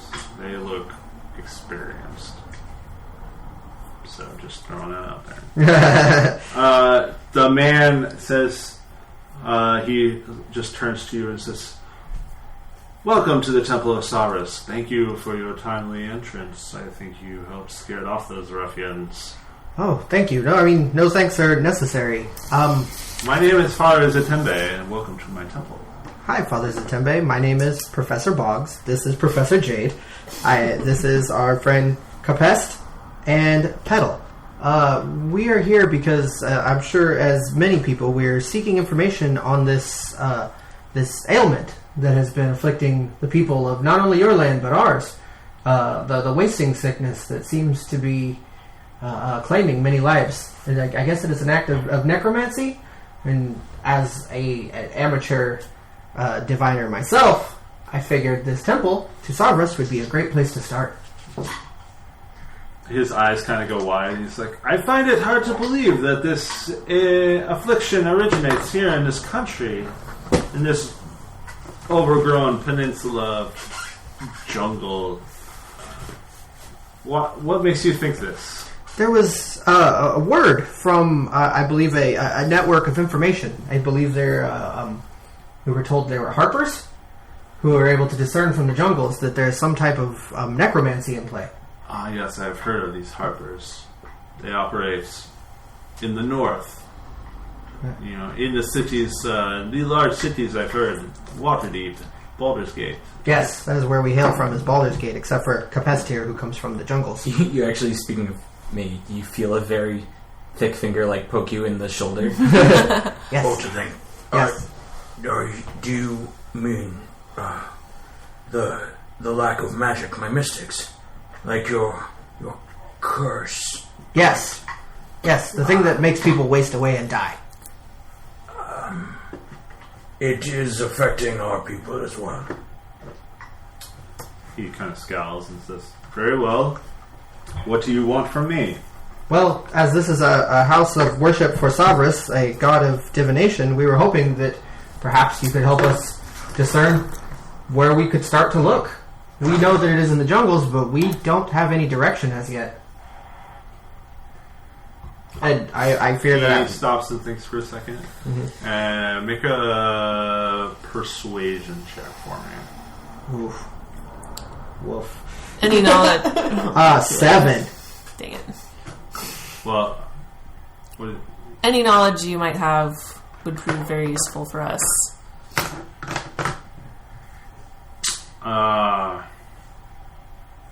Our goal is to help the city and people all over the peninsula recover from this curse. I do not have 500 of rupees to offer, though.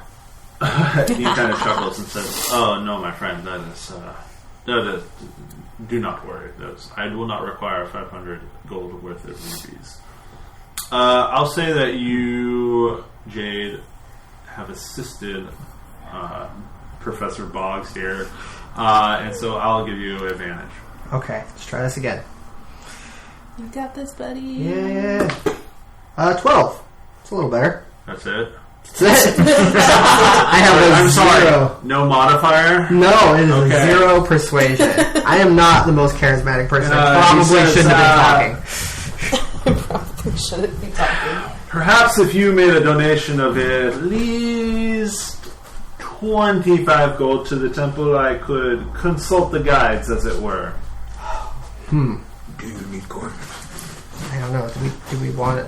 Do you need any help with the Zentarum? No, I think that you did enough. You scared them off. As you can see, it will take me away. It will take me away from my duties for about 24 hours to do this ritual for you. If you could give me 25 gold in compensation for the good of the temple, you see, I would be happy to do this for you. We have very little gold to spend. If there's any other service that we can provide. Make a deception check. I mean... Anything. You just got handed 200 gold 200? between all of you. Oh, yeah. That's true. Deception... 14. 20 gold, and we'll call it good. You see Capes kind of rifling through a few of the pouches on his thing. He pulls out 3 little bags and goes, "Which of these again?" Pulls out, opens it, and finds the gold-looking ones. Only as many as you have fingers.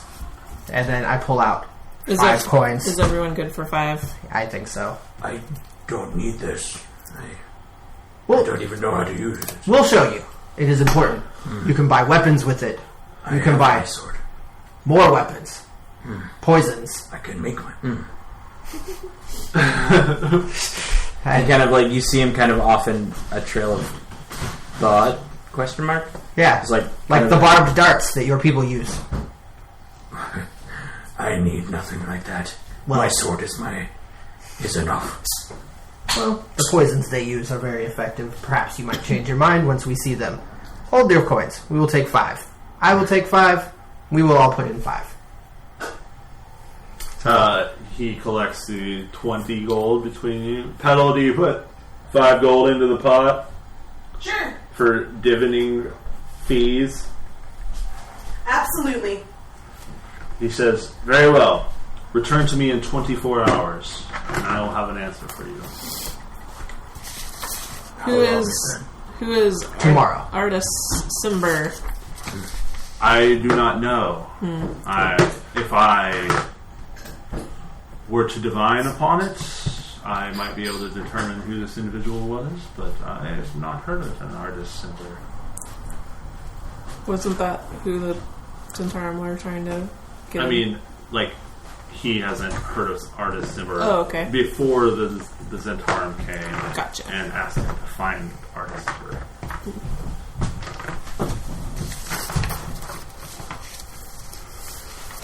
Very well. I will begin the preparations on the rituals to divine the source of this so-called death curse. Thank you very much, Zitembe. We appreciate you. We'll be on our way. Very well. Would I know what the Zentarum is? They are, yeah. Oh, so I would say make a history check. Everyone can do this. I mean, you can, but it's going to be like... More so, I was just going to go up to Unlikely. Zitimber and go, If they do come back and do anything to slight you before you are done with our task, please let me know. I will take care of them. I got Alabaster got a 9. 9! Got a dirty 20. Dirty 20. Dirty 20. So I have no idea how Petal knows who they are, but What did she you does. get, Jade? 11.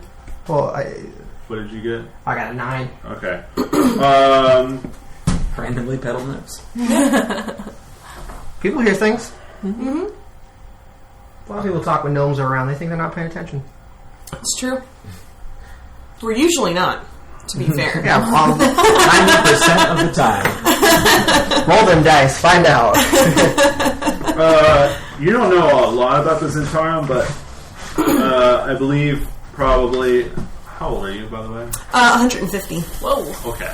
See, that provides a lot of context. Yeah. It does. You remember years ago that your god bid you to help scare off some woodcutters nearby your abode, your hermitage, and you seem to recall that these woodcutters worked for this organization called the Zentarum. Okay. And they were very sneaky, but I don't think you really remember much more than that. Okay, sounds good. Yeah. Does anybody know what a Zentarum is? Let's just say it as we walk out.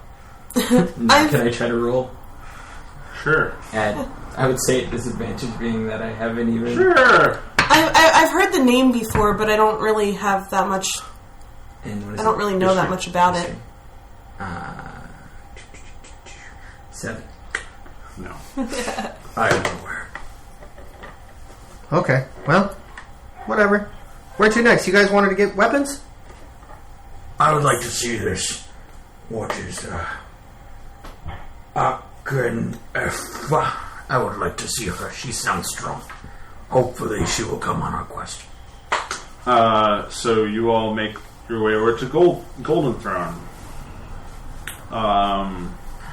To see... Oh yeah, because she still counts They as all a meet. merchant prince. She is a effectively? merchant princess. Word. So... So outside the game, I'd say pretty unlikely she's going to join you. But, I have no... Yeah. I know. You have no frame of no. I was going to say, frame of Roz knows she is not coming with us. Capesc hopes that she will use her Okay, gotcha. She previous sounds knowledge. Gladiator would be very handy. You approach and you see 8 very well sculpted, seemingly battle-ready individuals that stand guard in front of in various places around.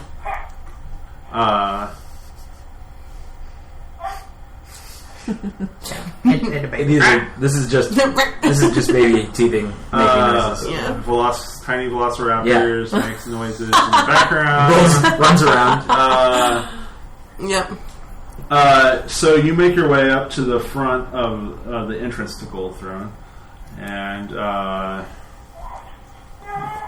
I stop at one of the guards and look at him and go, I am Capesc.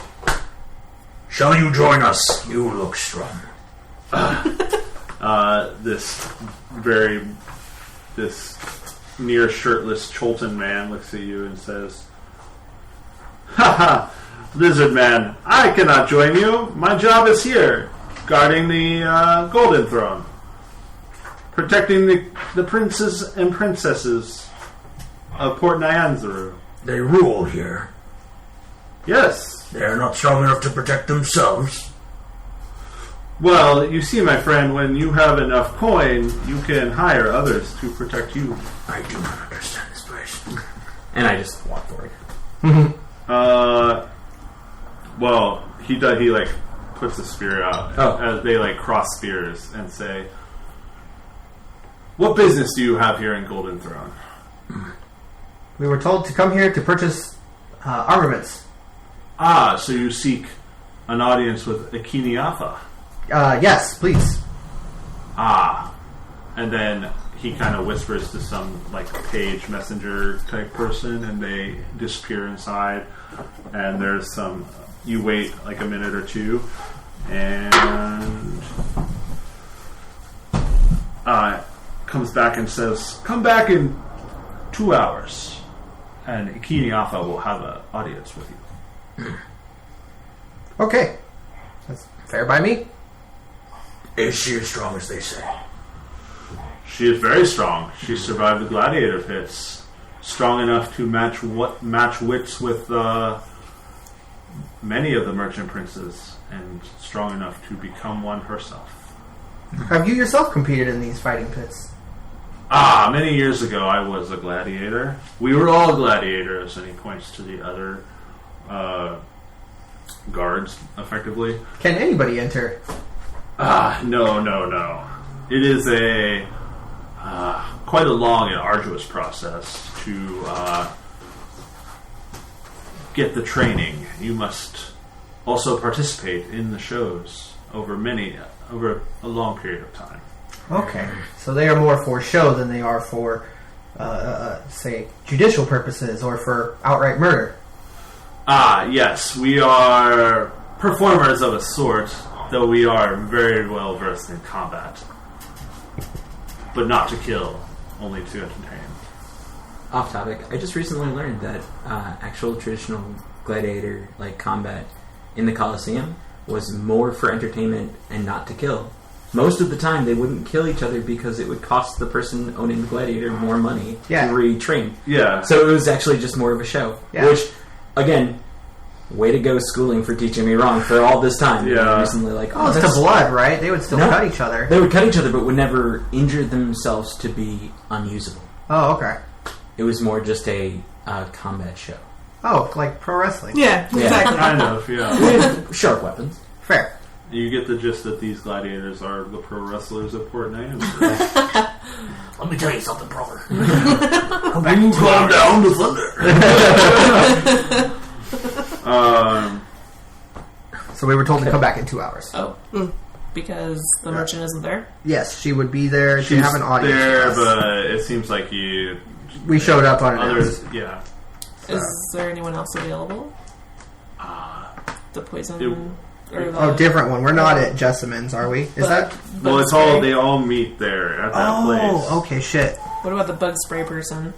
The bug spray person. Oh, if you need bug repellents down in the Red Bazaar, you can purchase bug repellent there. Thank you. Along, Can you recommend somewhere we do not wish to be taken advantage of? he directs you to a stall that is owned by the person that provides all this stuff. Good call. I would have forgot the fucking bug repellent.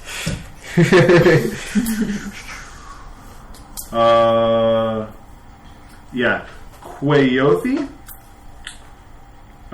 is the merchant princess that deals in these various things. Does the city just have normal merchants, or all merchants princes? It's more like they are the head. They are the heads of the organizations. Oh, okay. The CEOs and the people running the shops there. Yeah, it's kind of like that. Yeah. So for this insect, Each merchant prince has a bit of their own territory carved out, and they deal with specific things. And should you buy from a stall and buy the particular product that this merchant prince provides to the city, then they will receive a cut of what you pay. So what's the benefit to meeting directly with the merchant rulers? You don't know. Can I ask the guard? Perhaps if you have some tidbit of interesting information to provide these merchant prince and princesses, they might be more enticed to give you an audience, per se. well, tell your mistress that the reason we seek an audience is to strike the curse from this land, the one that is causing people to wither away and die. That we travel with hardy warriors, and we have noble causes.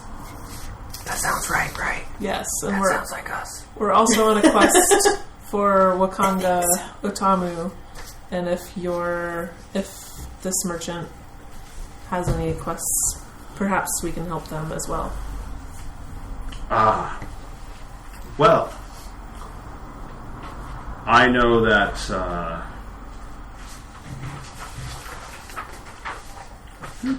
I find the merchant prince part of the book. I see. Well, don't tell anyone I told you, but Jessamine may have something for you.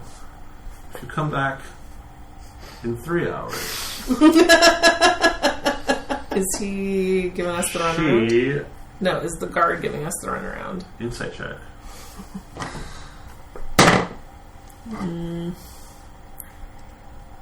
9. 9. 9. He seems to be telling the truth. Okay. You see that the merchant princes do not just hang out here at the Golden Throne all day. They have many other obligations. Though I can send a messenger, and if you wish to speak with Jessamine, I have it on good authority that she might have interest in this death curse you speak of. Excellent. Jada, good leader, walks among the people. I do not know these, but they make us wait, as my father would do the same.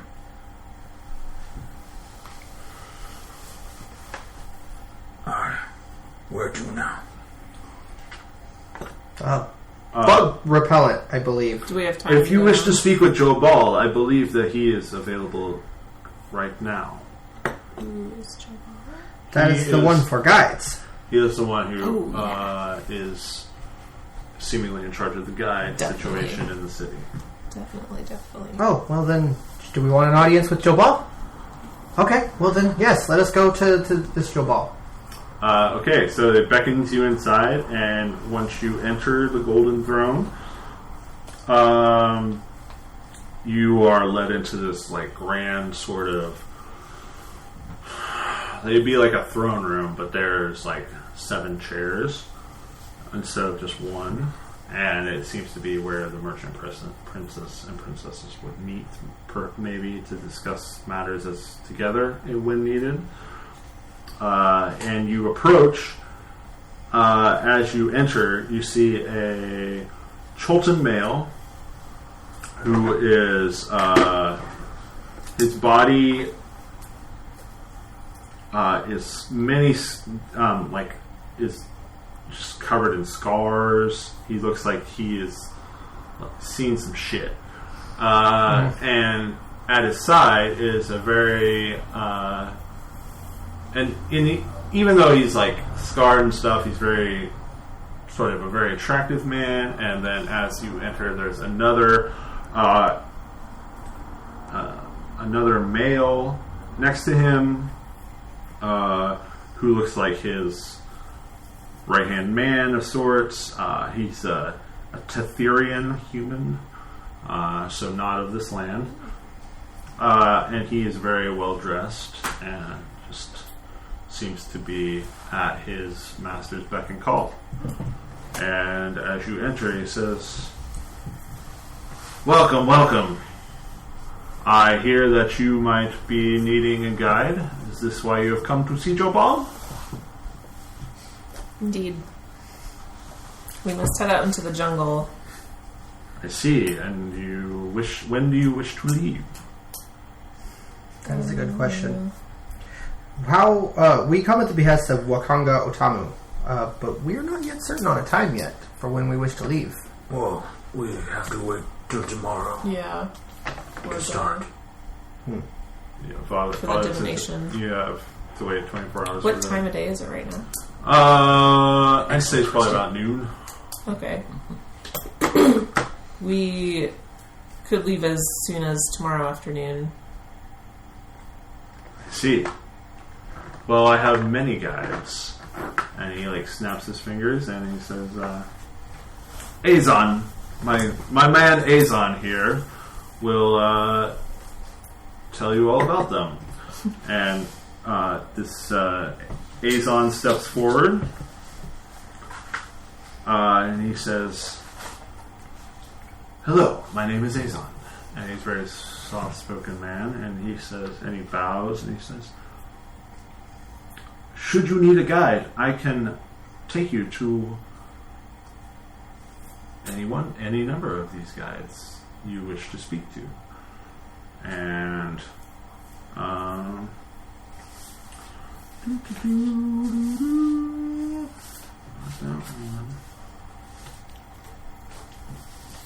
I thought I counted out a couple more. I don't know where they are now. And then here's a list of them, and here you guys go. There's a couple more. To you? It's a lot of guides. Yes, there's a couple that I didn't quite get. I wonder where those are. I bet my other group has the cutouts. One of the other ones is Hugh Hackenstone, and he is. Are you saying that in character? No. No, I'm just telling you that I'm missing the cutout for it, so I'll just tell you about it. Hugh Hackenstone is a dwarf. He looks like this. He's seen some shit.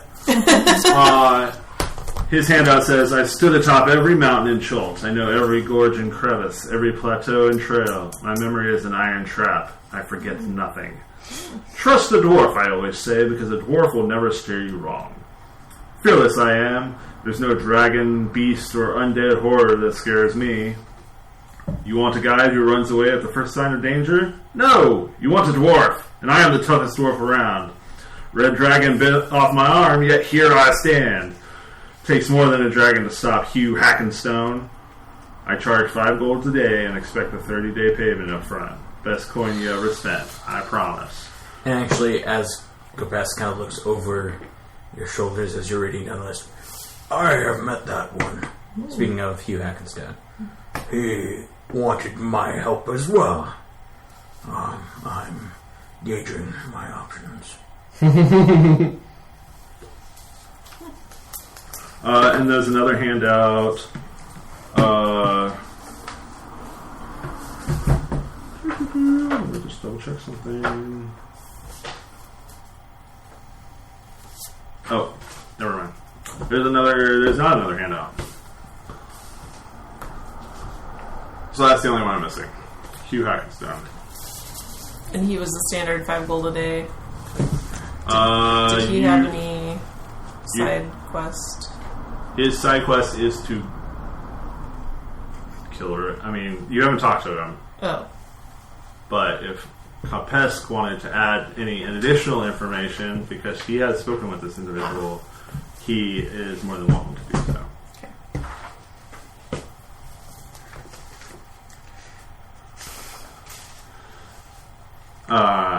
Azon just kind of hangs out with you guys as you look over the various guide descriptors.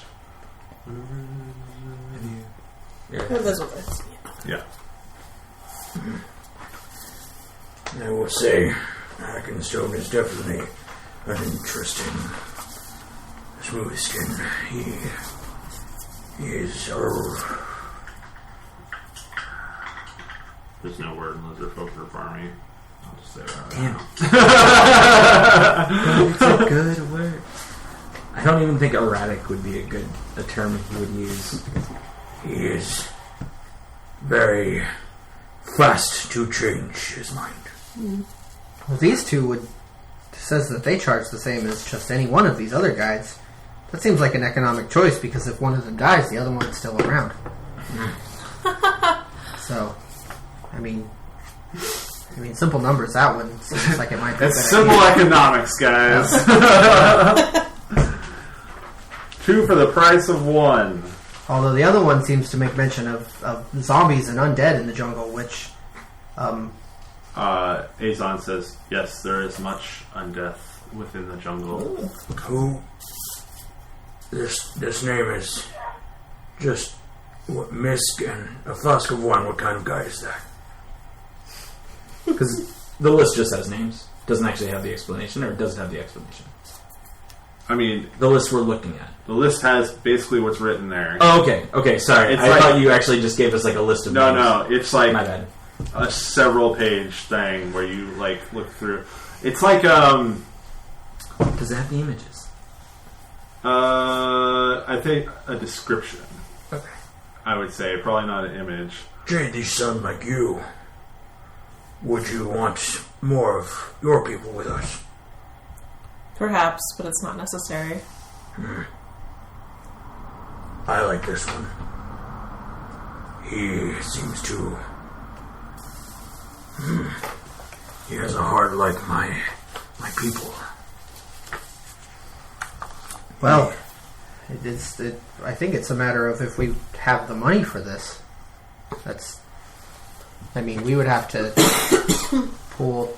Everybody seems to charge up front for 30 days, which is 150 gold. I mean, with that much left over, I think we mostly just have enough money to buy bug repellent.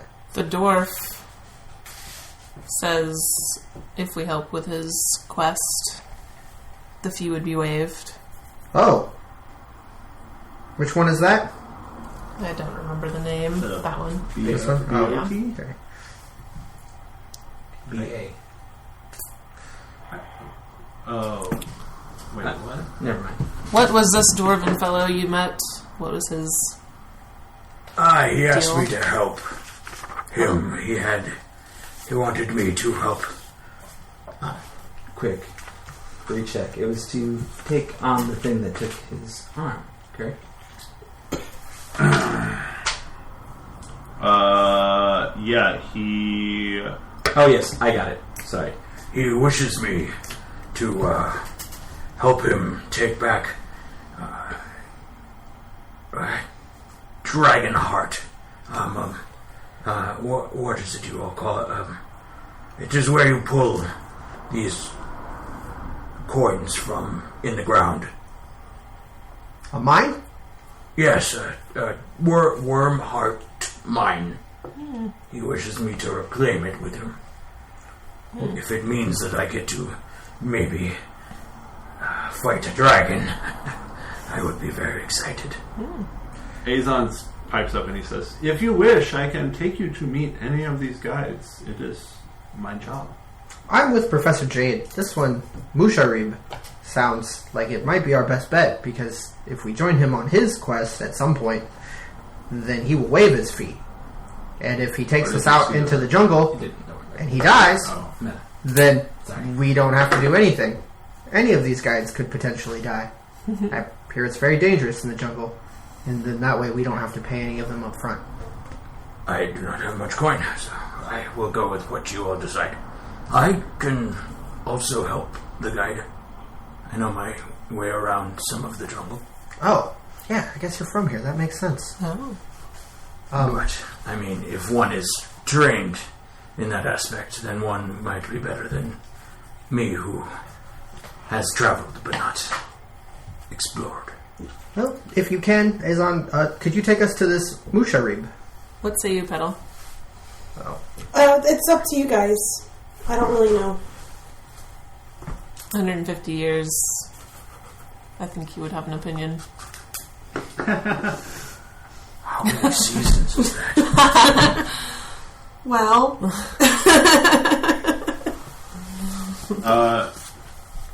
Yeah, if you want, he can take you around to meet them, and if that would be help you make your decision. I vote for the one that doesn't cost money up front. I mean, Did Hackenstone say that he doesn't cost money up front? Or who said that? Musharib. The other door The other dwarf. Dwarf number 2. says his fee yeah. will be waived as you help on his quest to reclaim something. Yeah, no, under the promise that we help him. Yeah. I will follow. I have no opinion. Hackenstone asked for my help, but I am not. He has not offered me anything in payment, or he has not called me for a job. I mean, with so little coin in my pocket, I can't say I'm not against taking the one that won't charge us right away. And I don't know what a fire newt is, but I know what a regular newt is, and they're not that big. So,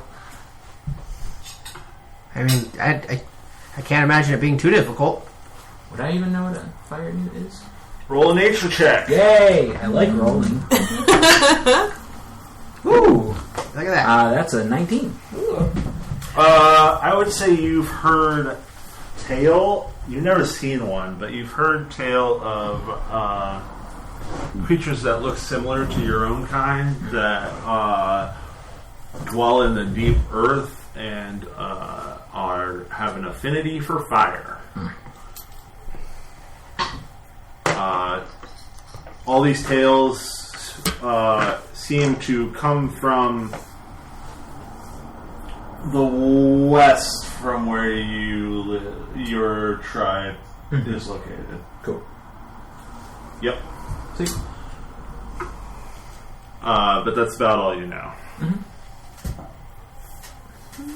Okay, well, then I think we're in agreement. Yes. Azon says, "So you wish to meet the dwarf, Musharib? Yes. Very well. I will take you to him." And he takes you through the city to... These guys are 2 for 1. So, and they have a Triceratops, though. Oh wait, they have one of the dinosaurs?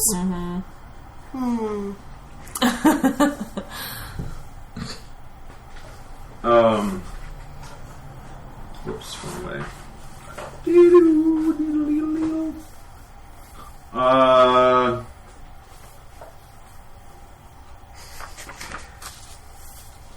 Azon leads you through the city to down into the Red Bazaar to this raucous inn called the Thundering Lizard.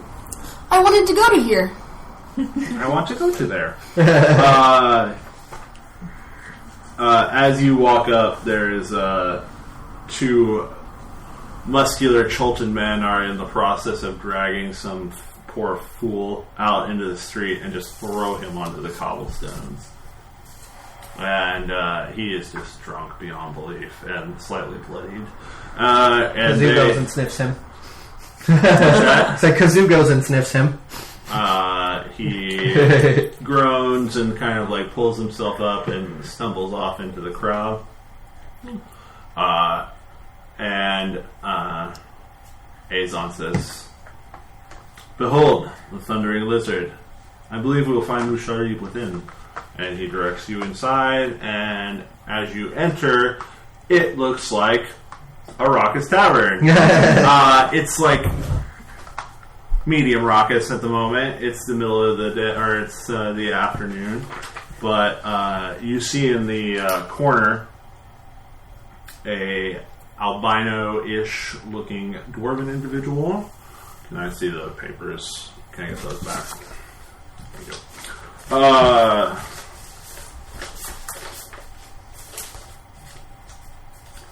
White and whitish pale blue skin. And he looks up and he sees Azon and he says, "Ah, Azon, my friend. You bring explorers for Musharib?" And he says, "Yes, Musharib. These adventurers want to go out into the jungle." "Ah, yes, the jungle. Yes. Please sit. Have a seat at Musharib's table." And he claps his hands, and this serving person comes up and he says, counts 6 ales, and the person scutters off and then comes back, or he goes six glasses of tej, or 6 cups of tej, and then he scampers off and he comes back and sets them up, and he sets 2 in front of Musharib, and Musharib immediately slams one and slams it back onto the table, and he says, "Drink, my friends! You have chosen the best guide in all of Chult." I see him do that, and then I do the same. I like this one. I like you too. Musharib likes this one very much. You see Kabes kind of hand it over to Petal. He pulls out his water skin, drinks it. Thank you. What is wrong, Scale 1? Have a drink. I did. He just shakes his head. Fucking lizard people. He says, "Sit. Pull up a So chair. I hear you want to go into the jungle, perhaps?" Yes, we have many tasks that need to be addressed in this jungle. What can you tell us of your experience? I have much experience in the jungle. You see, many years ago, my clan lived in Rakamar. It's my ancestral forge. And while a volcanic eruption forced us to abandon it many years ago, I tried to make my way back and claim some of the treasures that were left within. And I found these foul fire newts within. And Musharib is just not quite strong enough on his own to kill these fire newts. And so Musharib needs friends. Yes. What are the dangers that we would face in this jungle? And I'm taking notes as I do all of this. I'm not even looking at Musharib. What are the things that are in the jungle? Why would we need a guide? What is there to look out for? I can tell you about the Mad Monkey Mist.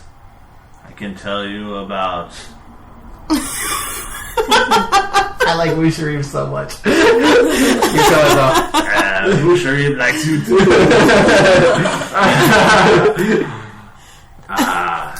are many dangers. Mad Monkey Mist, the Batari Goblins and their scary masks. Dinosaurs of every stripe and scale and horn and claw. Some that eat leaves and vegetation, and some that will eat your flesh. Let's insight check Mushari. Because anybody else hit oblivious to your inside. I rolled a 2. Oh, he's telling the God's honest truth. Closes his book and he's like, I'm sold. Cyrus's honest truth. I'll try. 20 non-natural. He seems to be telling the truth. He seems like he's got some experience in the jungle. He's got some tribal markings. He's, he has some weaponry on him. You know what plagues this land too? I know what plagues my land. Fire news! It's so fucking fun. If we were to help you kill them, then you will show us anywhere we need to go. Of course, my friend. You know, there is a relic known as Warrior's Gauntlet within the forge. It is very pricey. If you help me get it back, I will give you this baby velociraptor! That's actually pretty reasonable. I don't know if they have those where we come from. Just kidding. Who let a baby into this tavern? Quiet, baby! Musharib has no time for you!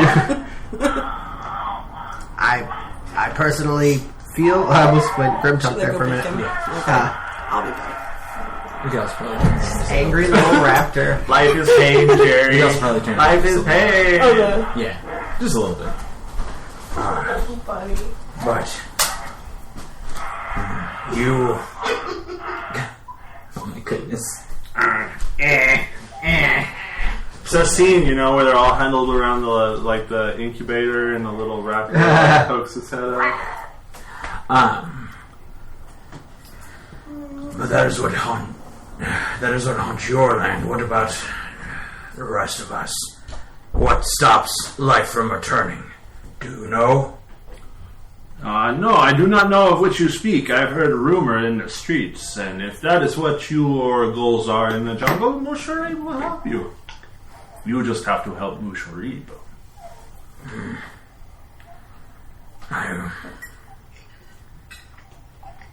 If I am to fight things, then I will go. If you love dwarven kind, then hear my plea and join me in returning Rakamar to its rightful owners. The dwarves! Where is Rakamar? It is to the southwest of here. Well, our first destination, I think, is closer than that. Into the jungle, that is. But, yeah, I mean... Rakamar lies within the Cobalt Mountains. I mean, allow us a moment, Mushari. What skill... One moment. What skills can you offer us besides your guiding abilities?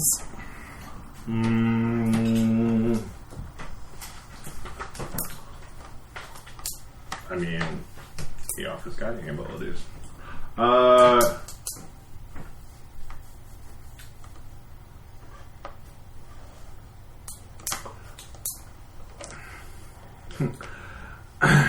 He holds up a wooden maul.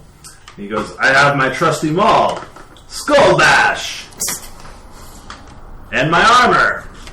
And as you can see, his armor is fashioned from bones of many dinosaurs, and it's gashed and scarred by weapons, claws, and teeth. And he says,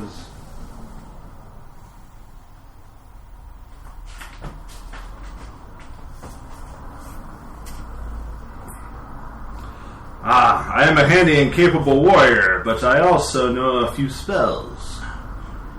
Spells that help the hunters. Are we the hunters? Perhaps. Musharib is a hunter. I am a hunter. I do not hunt. This lizard folk is a hunter. I'm not. You hunt the cause of this death curse, so you are all hunters in my mind. Oh, we're hunters.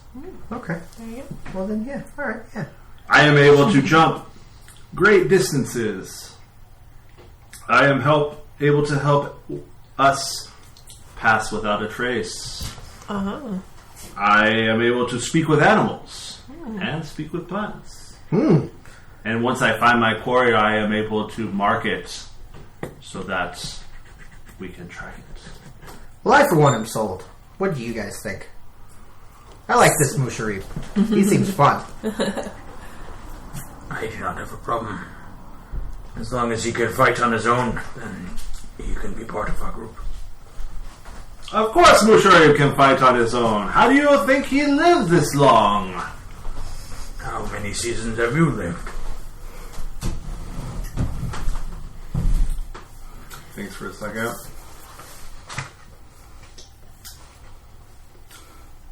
At least 400 seasons. That's many more than me. Yes, little lizard, you will learn much from Musharib. He kind of looks at you, and you see the slits on his eyes go a little bit thinner. I am not little. Only in years, or seasons, as you people say. Well, Musharib, I believe we are intending to strike out in our first expedition tomorrow. Is that correct? As soon as tomorrow afternoon. As soon as tomorrow afternoon. Could we find you here? Yes. Well then, I think we're on. Are we on board? Are we okay? He slams another Yeah, I think cup so. of tej, Okay. and he just says, "It is a deal." He holds out his hand and shakes and offers a handshake, basically. Corbin just awkwardly handshakes with him. Ah, like you, human. Oh, I think I like you too, Musharib. Well, we will. I think we will. I'm pretty sure we'll see you tomorrow. Very well. For dwarven kind. And it takes a drink. Now be gone. I must drink and eat. I took like 2 sips of that thing, so I'll just put it back down. How long has it been since we left the gold mine? About half an hour, maybe. Okay, go. Where else do we need to go? As you leave, you see he drinks your drink. Yeah, I figured he would. And he looks very pleased with himself. The Professor Jade was mentioning the bug spray stuff, the bug repellent. And we still need to go get that. Azon says, yes, you are in the perfect place for those kinds of supplies. The Red Bazaar has everything you could possibly need for an expedition into Chalk.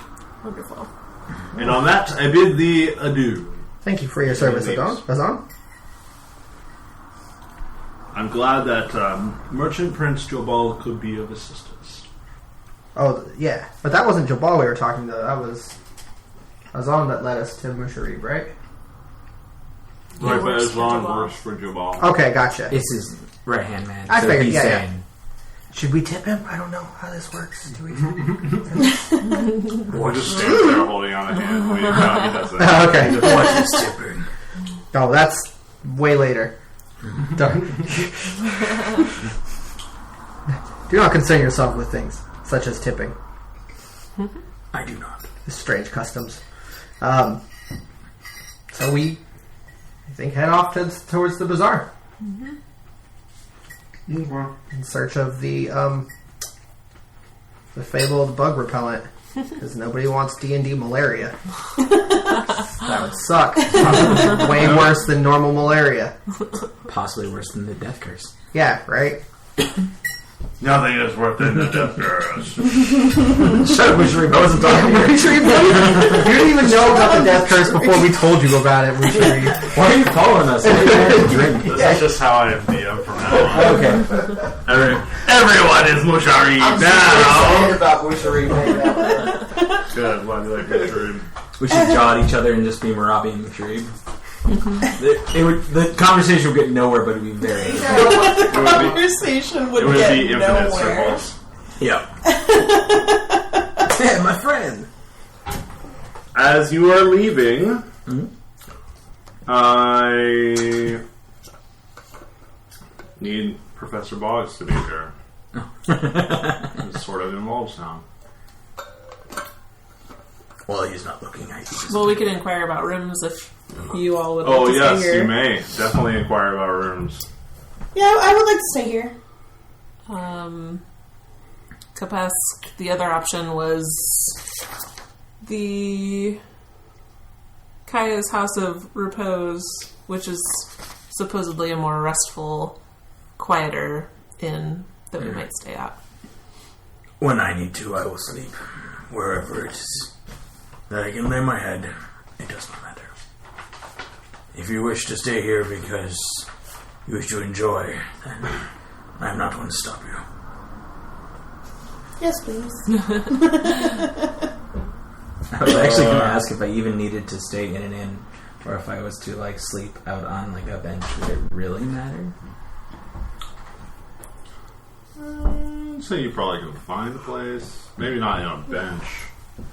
No, I'll just stay with you. Wherever Do you inquire about the prices? Sure.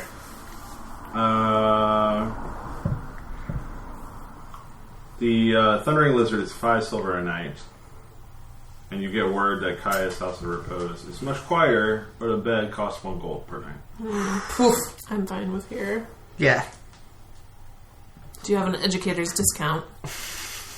Good question. You receive your employee badge. It's a faculty pass? Yeah, For sure. Yeah. No. Alabasters are lined in bone, weirdly enough. He made it himself. A little lanyard made out of Modge Podge bone and lizard man sinew. yeah, gross. Super creepy. Yeah. Petal, would you care to share a room? Yeah, we can do that.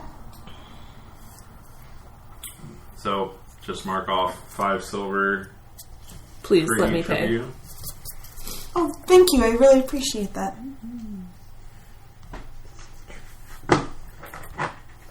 He kind of once again pulls it out and Yeah. fishes out the wrong thing at Help first. me, money, please. Yeah. Wait, I was down 20 gold from earlier. Yeah, Alabaster will generally just help You're with down the money 5 and Oh, the 5 things. gold. It was 20 altogether. Or There's Kapesk. 20 for all of you, yeah.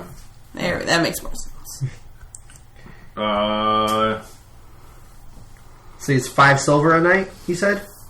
It's 5 silver per night, yeah. And that's per room or per person? Per person. Oh, Oh. shitty. Well, I might as well get my own room in that Per case. person? Well, I would say there's 2. Well, It's a hostel, so you're buying the bed. Yeah, that makes sense. in Gotcha. Fair. That's yeah, fine. basically, it says a bed for the night costs 5 silver, so it's a bed. I'd say there is a room that has 4 beds if you choose to do that. Okay with that. Yeah. Alright. As you exit, Professor Boggs, you are approached by a familiar face, a half-orc female with iconography of the Church of the God Torm, approaches you and says, "Hello, I remember you from the boat. My name is Undril Silvertusk. Did you say Undril? Undril, Undril. Oh. Hail, Undril. I am Alabaster. Yes, I remember you from the voyage.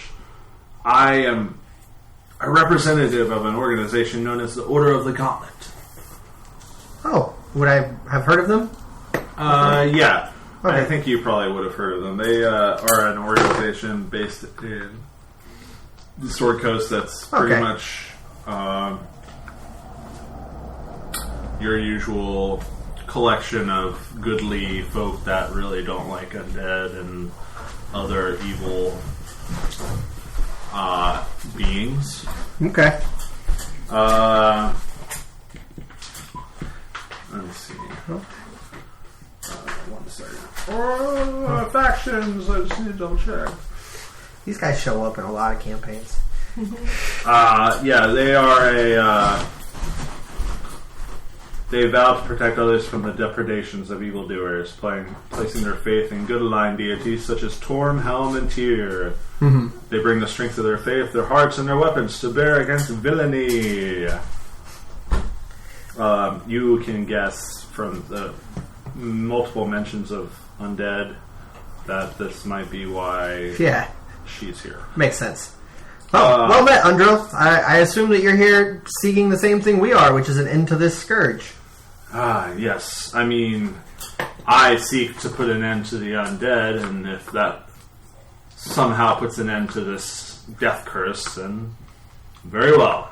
Well, we have it on good authority that the Harpers have discerned that this scourge is in fact necromancy based. So that's definitely Order of the Gauntlet territory. That's you guys, right?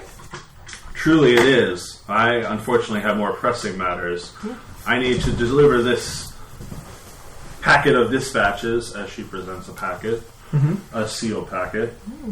I need to go to Camp Vengeance and visit with Commander Niles Breakbone. I was led to believe I could simply buy a horse and ride to the camp, but after seeing the jungle that lies beyond the city walls, I do not think that is as possible as I was told. Well, do you know where this Camp Breakbone is? Yes. Or Camp Vengeance. Sorry, Niles Breakbone. Yes. Yes, I was hoping to head up the river Soshin Star to the camp, which is to the southwest of here. And if you notice on your map, Southwest is where we're going. Camp Vengeance is right there. Whoa. Oh. And Vorn is right there. Well, Umbala is right there. For those who know what Umbala is and have maps to it. I do not. Nope. But, well, Andro, it's funny that you mentioned that, because we are actually headed in that direction, and we've actually already procured a guide. I see. Well, I imagine that you have some capability in dealing with undead, correct? I have the power of Torm at my back. Wow. Okay. So, if we have problems with things that are undead, that might be really useful. Perhaps we should ride together for safety in numbers. Is there some danger that's awaiting for you at Camp Vengeance? Is there anything? Danger? I merely wish to deliver this packet of missives to the commander of this camp. Oh, well, I'll tell you what. But your company would be welcome, and I would be glad to lend my. Let's see what kind of weaponry she has. I would be happy to lend my mace and my sacred flame. Well, no, say no more. I mean, I can't see any reason why not. If we're all going in the same direction, and then we have undead things to deal with, then I certainly don't want to fight them. I don't think I've ever encountered undead things before. So I've heard many tales about the undead in these animals. Then I mean, yeah, I'd say if you can, just meet us at the Temple of Savras, and I give her the time tomorrow, and say just meet us at the Temple of Savras at this time. We will be there just before noon. Yep, just before noon. Could I roll a nature check on knowing if I know what that word would mean? I guess. Yes. Thank you. Sorry, jumping into the conversation just a little bit late. I'm proficient in religion. I'm pretty sure I just know what undead are. For nature. You are familiar with in your teachings and from your tribe, you're familiar with a series of events that happened long before you were born, in which an evil smoothskin raised an army of dead smoothskins to take over a place that you've never seen and you don't remember the name of. Okay. That's all you remember, I'd say. You just see him kind of like. You also encountered a ton of them, and they killed your friend. I was going to say that's more on your way. Yeah, you remember You remember dead smoothskins assaulting and slaying your compatriots on your way here. You do, just as the conversation goes on, just behind you, you hear like a deep kind of groan and growl. An alligator hiss. Yeah, I'm just totally speaking on behalf of the party energetically. Andrew Not even thinking about it. bids you all adieu and says that she'll meet up with you tomorrow. And Do you hear that? We have somebody else going in our direction, and they apparently they deal with this sort of thing. Well done, Undead things. Professor. Yeah. Oh, thank you. I don't think I did anything, but yeah, good for us. as you're walking down the street, a tabaxi minstrel strolls up to Jade and says, "Pardon me, sister. My name is Belle. We're gonna spend some game at you.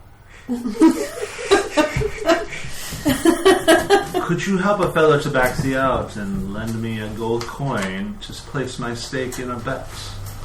I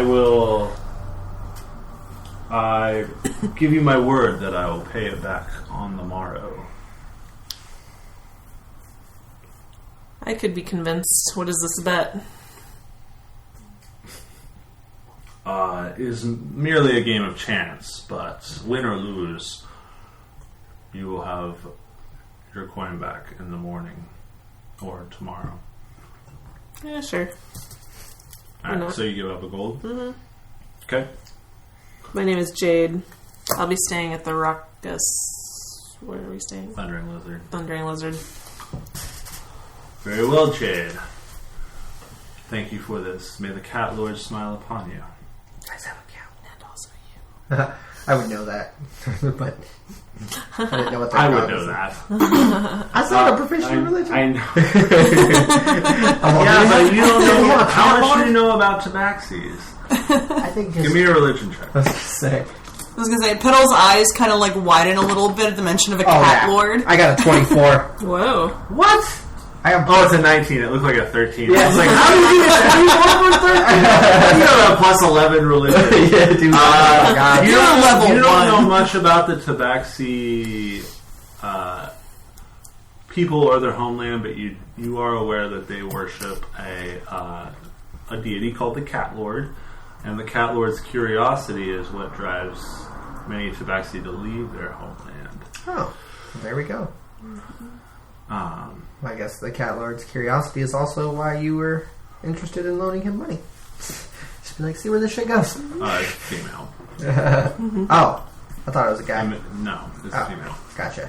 All That's what I thought when he came up to you all. Oh, what's up, sister? I'm like, yeah, get it. right. As you guys are heading back to Golden Throne to meet with. Wait, weren't we going to get bug spray? Oh, right. We're Sorry. never gonna get this bug. I know. Oh, sorry. I have so many things I want you guys to do. All right. Sorry. So you approach merchant stalls. There's like as many to choose from. So you can see that like people are calling out their wares and so on and so forth. Does the bug spray have a specific scent? Let me double check my book of information. Citronella.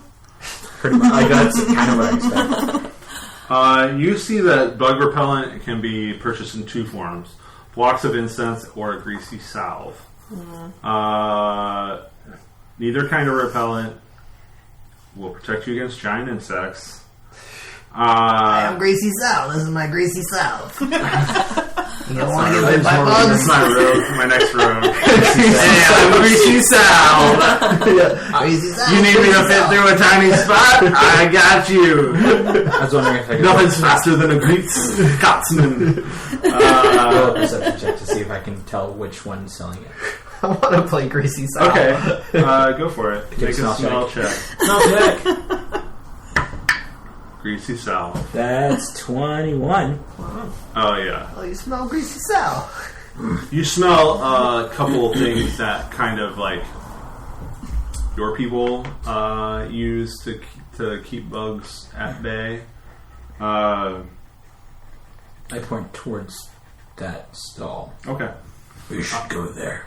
A block of incense sells for 1 silver piece. When lit, it burns for 8 hours and repels normal insects within the 20-foot radius centered on it. So camping, like sleeping overnight, mostly. A gourd or vial of salve, which sells for 1 gold, contains 20 applications of odorless grease. 1 application protects the wearer against normal insects for 24 hours. The salve is waterproof, so it doesn't wash off in the rain. You also see rain catchers for sale. It's a simple contraption consisting of a 5-foot square leather tarp and wooden frame with legs. When the tarp is stretched across the wooden frame, it forms a basin that can catch up to 2 gallons of drinking water per inch of rainfall and hold up to 8 gallons. The tarp and frame fold up for easy transport. A rain catcher costs 1 gold and weighs 5 pounds. You get the idea that it would probably only take 1 rain catcher probably to give you all water. And when you are looking at these rain catchers, the vendor tells you about how you should definitely not drink the water out there. There's blood in the water. No, that's a joke. Humor here is weird. Yeah, you should not drink the water without boiling it. He talks about something called throat leeches. And let's see what else, if he has any other waterborne. We automatically know that if our guide doesn't have a water catcher, then he is a crappy guide. So let's keep that in the back of our minds. And then the person who is selling the insect repellent tells you about this disease called shivering sickness that is transferred via bug bites. How long does a gourd last again? 20 uses? 20 applications. And the application is 24 hours? So it's 20 days. Yeah, and then each block burns for 8 hours. I'm going to get 3 of those gourds. So 1 gold apiece for the gourd of salve. Okay, I will grab a handful of those too. I'm gonna get 3 as well. You grab what's going on? How many? I'm buying 3 for myself. Okay. This shivering sickness sounds terrible. Yeah, I guess it would be better to have too many than too little. Hands you the bag of gold coins. Like 3 as well. This, yeah. 3. Yes. Yes. I will also buy 3. I pick up 3, show him 3. Yes. Are you guys I buying want any blocks? I'm buying gourds. Okay. I bought 3 gourds, and then Capest is buying 3 gourds. Okay. No blocks for anyone? I mean, Oh, the wait, gourds what's the pretty much difference? cover it, right? If The block burns block for is 8 incense. hours. Yeah. I mean, if we're covered for 24 hours with the... With a gourd, Okay. then there's no need for the block. Unless Right. we want a bigger area covered at night. But... Could I be mean, useful. how much were the incense blocks? Like They're 1 silver. 1 apiece. silver. I guess I mean- if it rains and we're out in the rain, then the south could wash off. No, it doesn't wash No, off. it specifically doesn't wash off. It's waterproof. Uh, But like, I don't know. I think we could find ourselves in a situation where you just want an insect-free area. Okay. You know what I mean? Not Okay. just I'll throw down 5 personally protected. Sure. silver. Get 5 blocks of incense. Yeah, I'll do the same. So that's 5 nights, basically. Well, 10. We're each getting 5. Yeah. Well, I was responding to you specifically. But. Gotcha. Okay. And then, yes, each gourd or vial is 20 applications. And 1 application is 1 day with protection. You also come across merchants that are selling a strange weapon that I think that Kapesk has seen before. Maybe not wielded, but it looks like you could wield it. It's called a Yakulwa, and this is a simple melee weapon that is the traditional weapon of Cholton warriors. Like Yakulwa consists of a 3-foot wooden shaft with a stone or steel blade up to 18 inches long. It costs 1 gold. It deals 1d8 piercing damage on a hit. Although it has The thrown property, the Akula is not well balanced for throwing. So it has a range of 10 feet accurate, 30 foot total. But it is a...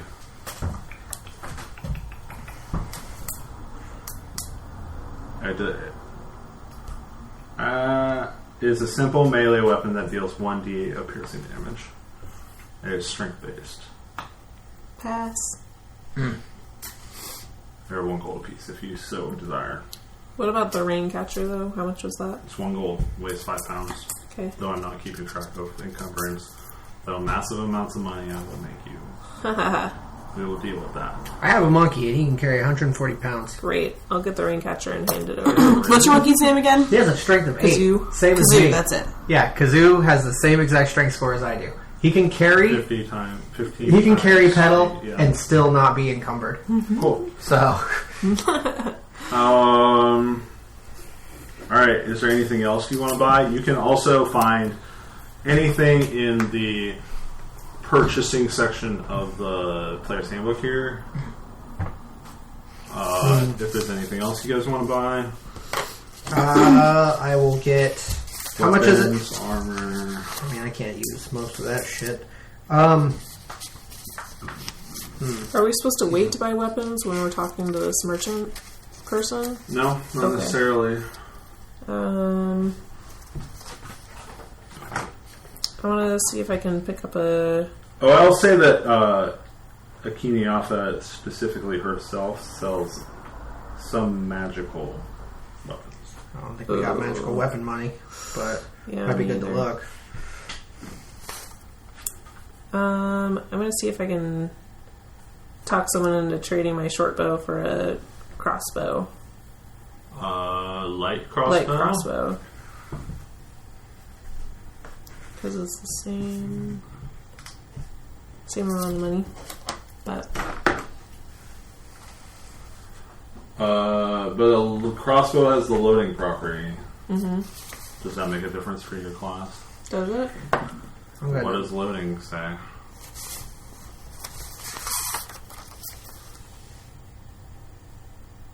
You can only fire one piece of ammunition from it when you use an action, bonus action, or reaction.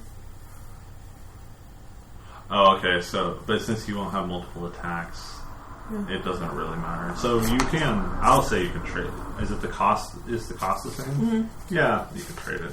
Sweet. Is there anywhere I can pick up, skinning knives? Definitely. I would like to find a place that I can use, Daggers? more like intricate carving tools. Like a flensing knife or something to like separate Or a little set. skin from musculature. Maybe something to break bone, in that sense. A little chisel and hammer. Yeah, I'd say that costs you 5 silver in all for a set of knives. I want to pick up a couple daggers, too. I know this one. And he just hands the small pouch of silver. Here. Just the last of your silver in the pouch. And then I will buy, because it's me, and The merchant gives you the pouch. Hey, thank you. only because my character understands undead things Skin set. and general undeadery, Yeah. I will buy a Taxidermy tools? I don't know. Skinning knives, I'd just say. flensing knives. Yeah. There you go. 3 pouches of ball bearings. Definitely buying that. And are there? Do they have caltrops here? No. Okay, I would like prices on ball bearings and caltrops. That's whatever it is in the player's handbook, I believe. Okay. Let me double check. And double check. 1 gold piece for a bag of 1,000, so that'd be 3 gold for the ball bearings.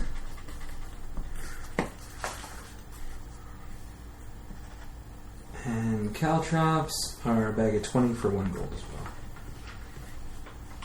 So I'll do 3 things of caltrops. Because I like to run away. So... Yep. Between that and the other marketplace known as the Grand Souk, which is number 6 on the map, you can purchase all that stuff. Okay. Alright. Are you guys ready to move on? Yes. Wait, I want to get studded leather armor. How much is that? 45. Can I see if if they want to buy my leather armor? You can subtract the price of leather armor Okay. for the cost of the studded leather armor. Okay. You don it immediately. Oh, yeah. Oh yeah! Alright.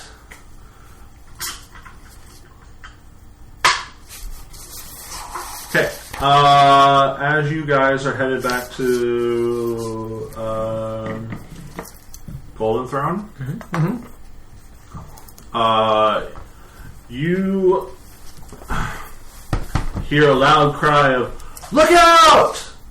And suddenly you see a water barrel come tumbling off this second-story sort of porch patio thing, and I'm going to need Kopesk to make a dexterity saving throw. Can I make an attack instead? No. Okay, I have to try. I have to try. I don't think you'd be able to. That's 18. You narrowly dodge this water barrel as it comes crashing down, and water just like it shatters, and there's water everywhere. This is when you see Kapesk's mouth open and that alligator hiss comes out as he looks up at the person he yelled down. Perception checks for everybody. Yes. Dirty 20 for Alabaster. 17 for Jade. 13 for Petal. 4, I'm too pissed off. You are too pissed off. See in red. Nothing gets past Professor Box. You all look up. Wait, you rolled a 4. What did you roll, Petal? 13. Okay. And then Dirty 20 and You 17. two see a person looking over the edge, and once they see that the barrel didn't hit anyone, you see them turn away, and I'd say you hear them like jump down. I immediately have Kazoo take off towards them and then look through his eyes to pursue. Okay, we are gonna do a thing. Can I also throw the piece of the barrel back up to where I think that person yelled at? You can do that for flavor, but it will have no effect. That's fine. I'll say, Alright. hold! I was on tell everybody. Hold on for just a second. You hear them like scramble down the side of the building around like the corner in an alleyway, and you hear them hit the ground, and you hear feet start to move away. I want everyone to roll initiative. Oh shit. Oh, shit. We're doing a chase. Doing a chase. Alabaster got 12. 10 for Petal. 11. 16 for Jade. Alright. You got 12. Petal got 11. What did Kopesk get? Wait, I got 11. Petal got 10. Right? Or did you get... Wait. I thought I got like 1 over you. What did you get? I got 11. No, sorry, I got 10. I got 10. Ignore me. And I got 11. Yes. You're correct. I need this thing. Did you get that thing I sent you? Hey, you get that thing I sent you? Perfect. You get that thing I sent you. Pardon me, I need to double check on something. Basically, I need this monster's stat log.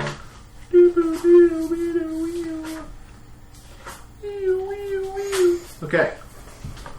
Ooh, okay. I will roll on initiative. Jay got a 16. correct? Mm-hmm. Whoopsie. Sorry. I just punched a microphone. Ooh. Can I have my card? Need it at my AC. Oh, your new AC.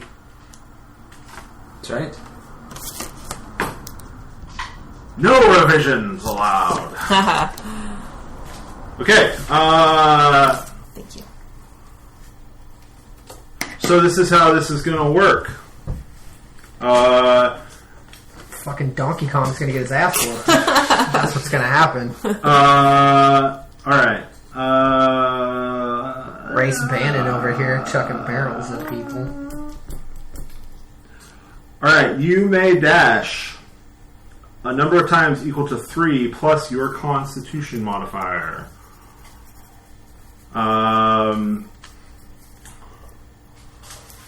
And each additional dash action will require you to make a DC 10 Constitution check or gain 1 level of exhaustion. Pass the first one.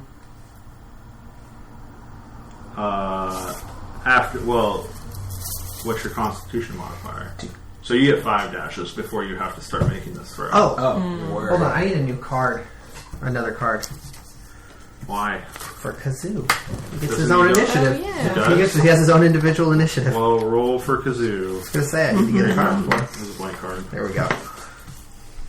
A participant drops out of the chase if its exhaustion reaches 5, since its speed becomes 0. If you reach 6, you die.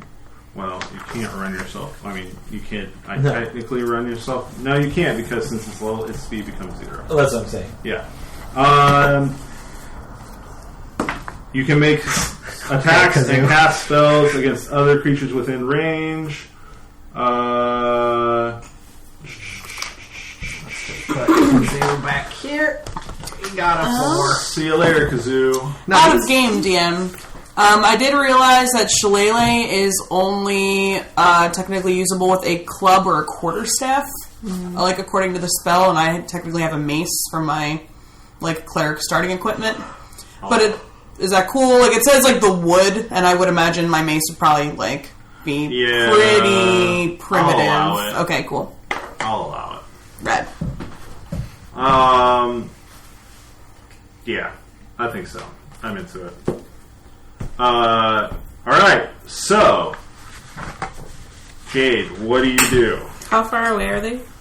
You can't see them yet, but they're around the corner. Okay, I'm just gonna run and try to get eyes on them and see how. Are you gonna dash? If I dash, I can't attack. Is that the thing? Because I'm using it as my action.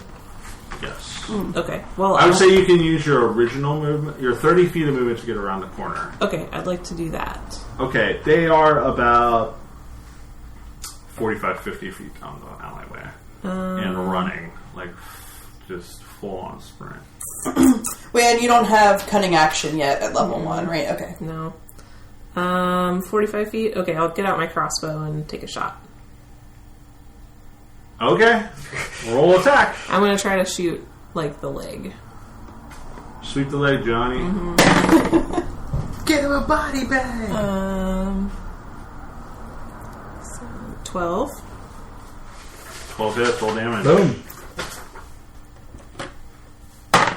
Wait. Oh, D8 for 5 points of damage. Okay.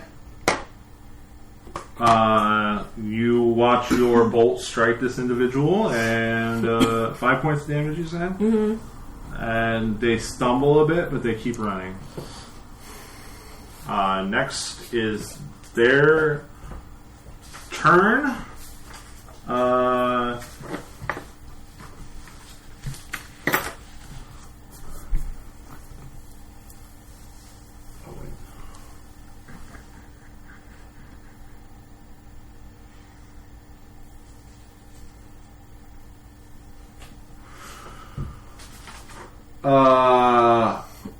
So right before they move, they're 45 feet away from us, right? Mm-hmm. Okay. This person dashes. Quick maths. I'd say actually this person is moves 30 feet up, and because you hit them, they can't take the dash action this turn. Mm-hmm. But they will reach over and knock over some like crates and baskets and stuff into the alleyway, and then they keep running. So next is Alabaster. I will run my 30 feet and cast Mage Armor on myself. Okay. No. You get the impression that if you dilly-dally too much, you might lose this person. Okay, well I then... just want to make that clear to everyone. Fair. I don't run fast, so I'm also somewhat of a wuss. So, I think that's as much of a action as I can take, considering I'm not quite sure I want to kill anybody yet. So, and also they're out of range for me. So. Okay, so you move 30 feet and cast Mage Armor? Yep. Alright, next, Kapesk. I'm gonna rush right up to them with the dash action using my hungry jaws and bite them. Whoa. So they're, what? No, so they 75 were like 75 feet from the start, Okay. Where are they now? and now they're at 105 feet. Oh, I thought they I were can at run 45. 150 feet. Dang. You can dash 150 feet? What? I have 5 dashes and I can run 30 feet. Oh, no. Each round you can dash one time. In the chase, you get that many dashes. Overall, like, this is your resource. Cool. You get the X amount of dashes. You can use 1 dash per round, just like combat. Mm-hmm. And then... Okay, so I couldn't even see them if I ran my full 30 feet? If you ran 30 feet, you'd be up to where Jade was, and you could see this person Booking like it? 75 feet down, running down an alleyway. I'm going to dash, though. I'm going to use my Okay, first so dash. you close the gap, you run 60 feet, Yeah. and now you are about 45 feet behind them. Jade, I If apologize. you guys want to change what you did, if I wasn't clear on how the mechanics worked, I mean, I still I'd could- say I guess Alabaster if you want to change any. No, I think I'm going to stay the course Okay. because I am I was a going wuss. to say, I apologize. I A still little need bit a of mage drool armor. hits you as my mouth is slack jaw open and I run right past it. Otherwise, unless I would have been able to mage armor before anything happened, but that's I don't think that. Yeah, then no. Okay, so you run 60 feet, and now this individual is 45 feet in front of you. Okay. Let's say for the sake of... Oh, you haven't quite made it there, so never mind. Alright, Petal, what are you doing? Well, my speed's only 25. How far would I have, how far ahead of me are they at this point? Meaning that I've gone nowhere yet? They're 105 feet Okay, cool. ahead of you.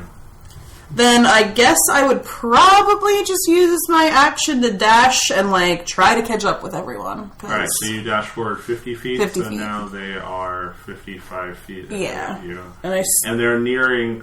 You can see the end of the alleyway, and there's a crowded street that they're about to run out into. And there's a bunch of baskets and crates in the alleyway.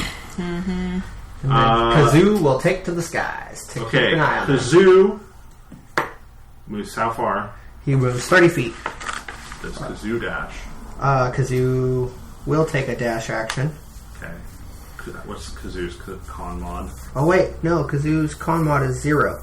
Well, you can dash once plus your con mod. Okay, so then I'll do my first dash, but I'm going 50 feet? Yeah. Well, no, he moves 30 feet, so Okay. dash would be 60. So I'd say as the crow flies, Yeah. I'd say that Kazoo probably gets... does he go down in the alley, or does he He's going up towards the rooftops. Okay, but once he gets over there, is he going to go swoop down into the alley where the person's running, or is he going to keep... Keep going up, because I want to keep eyes in the sky. Okay. I don't want him close to them, I just want him watching them. Okay. give me a perception roll for Kazoo. Okay. Let me see here. It would just be straight wisdom unless he's proficient in perception. He is not. Okay. Could have done better, Kazoo. That was a 4. Kazoo does still see the individual running down the alleyway, and but doesn't really see what's coming up next. Okay. All right, Jade, what's up? What you got? I'm gonna dash and get 15 feet from them, right? Once you make it to the basket and crates and stuff, can you make me a I'm gonna flip over him. acrobatics check? 13. 13 is enough. You do a flip over them Not. and continue chasing this individual down. Once I'm within 15 feet, I'll yell, "It would be in your best interest to stop where you are." Okay. You're 5 feet away? 15. 15 feet away? Okay. It's their turn next, and they say, as they're running, they look behind you themselves quickly, and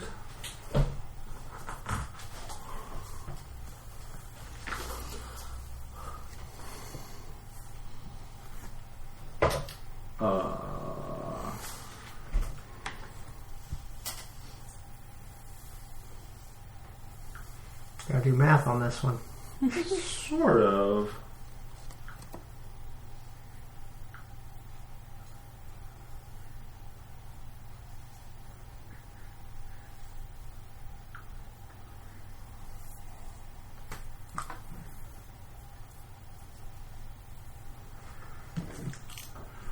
They actually run 5 feet towards you, and then they extend their hand toward you, and a puff of noxious gas emits from their palm. I need you to make a Constitution saving throw. So they backtrack 5 feet? They 5. did backtrack. Uh-oh.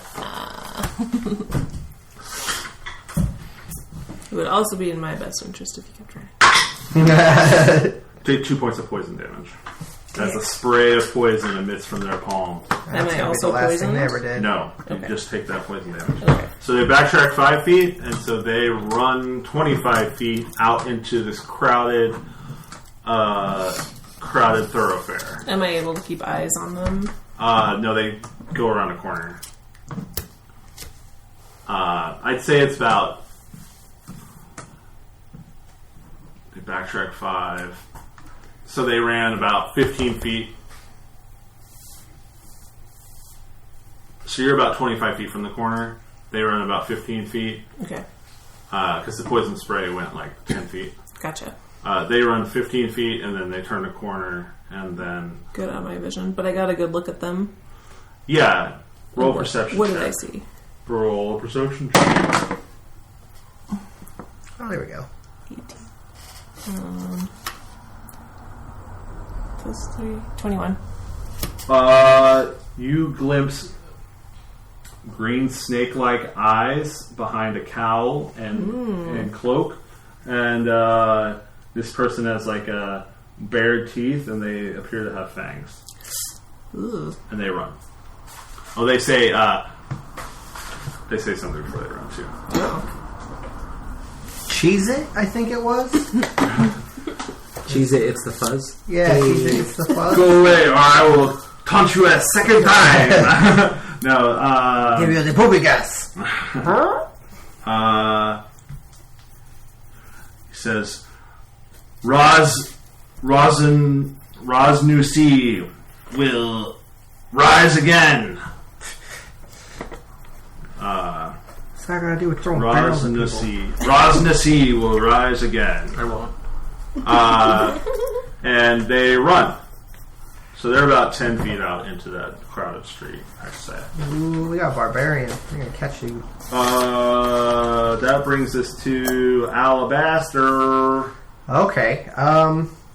I can't see anybody anymore? No, you just watched Jade do a flip, and then you saw some kind of exchange happen between them, and some words were muttered. Shit. I'm gonna do a dash and try to catch up to Jade and these weirdos with the gas. Okay, so make a... Acrobatics? Make an acrobatics check. Or a saving throw. Woohoo! Acrobatics. Oh, it's a check. A check would be dirty 20. You don't flip over it, but you nimbly Hurdle. maneuver around. Yeah, I'm not wearing a robe. I'm wearing what effectively are shorts, so it's cool.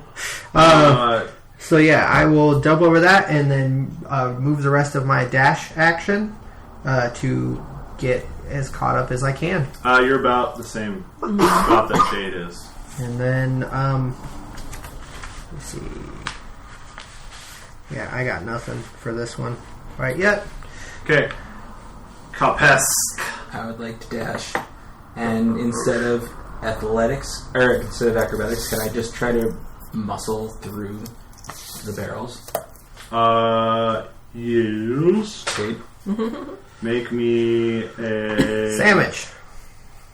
Nope. Not doing that. An athletics check, maybe. Maybe a strength saving throw. Strength saving throw? As you try to barrel through.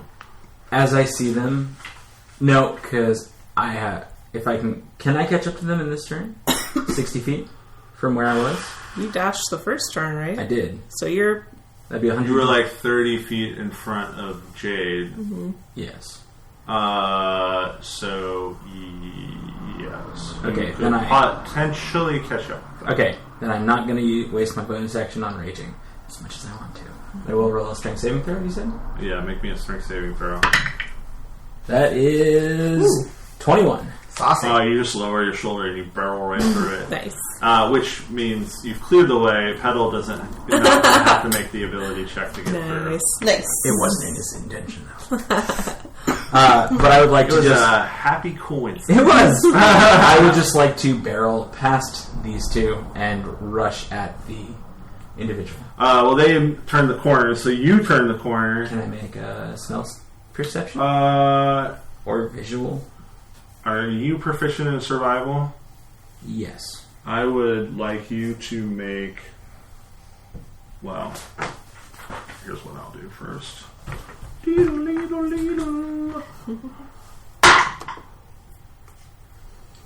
That's a good one.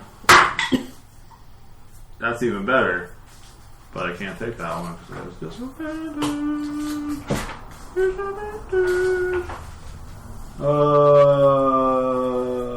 Okay. Make me a perception check. Okay. That was on the 20. And bounced off at 4. You seem to have lost them in the crowd. Dang it. But that doesn't mean you've necessarily lost them. Kazoo's still in the air. He's still in play. Okay. That brings us to... How far would that get me into the crowd? So you were like 15 feet from the corner. Mm-hmm. And you were like 30 feet ahead of it. I'd say it probably gets you like 20 feet out into the crowd. That brings us to Petal. Just dashing, I guess, because I'm still pretty far, right? Yeah. So you dash 60 feet. 50 feet. Or 50 feet. So you were probably like 20 feet in front of these guys. Mm-hmm. So you're actually still... You dash a little bit ahead of them. You're like...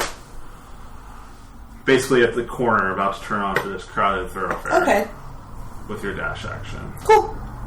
Okay. Everyone's keeping track of how many times they're dashing? Mm-hmm. Yeah. Okay. Yep. Alright. Kazoo. Kazoo is moving forward, still trying to keep an eye on these guys. Maybe a perception check. Yeah. Yeah. Are you looking through Kazoo's eyes? I can. I mean, is that an action with the spell? I think that would be an action. Okay, I don't never need mind. to. No. So just make a perception I check. do have telepathic. Yeah. Just make a perception check for me. 17. Damn. No. You're very close, but you do not see that person. Oh no. Damn it. Sorry. Kazoo is eyes in the sky. He's They keeping rolled an pretty good on their stealth. well, Alright. But does Kazoo, I assume, moves over the... yeah, he's just over the Okay. area. I think that he starts flying down the thoroughfare. Yeah, he's definitely just heading like- the way they did. Yeah. Jade, you're up. I forgot I had feline agility and I could double my speed. Oh, well, you can do it Now this I know. turn if All right. you need to. I'm just going to use my normal speed and get out as Okay. far as I can and see You're if I can... 15 feet into the street.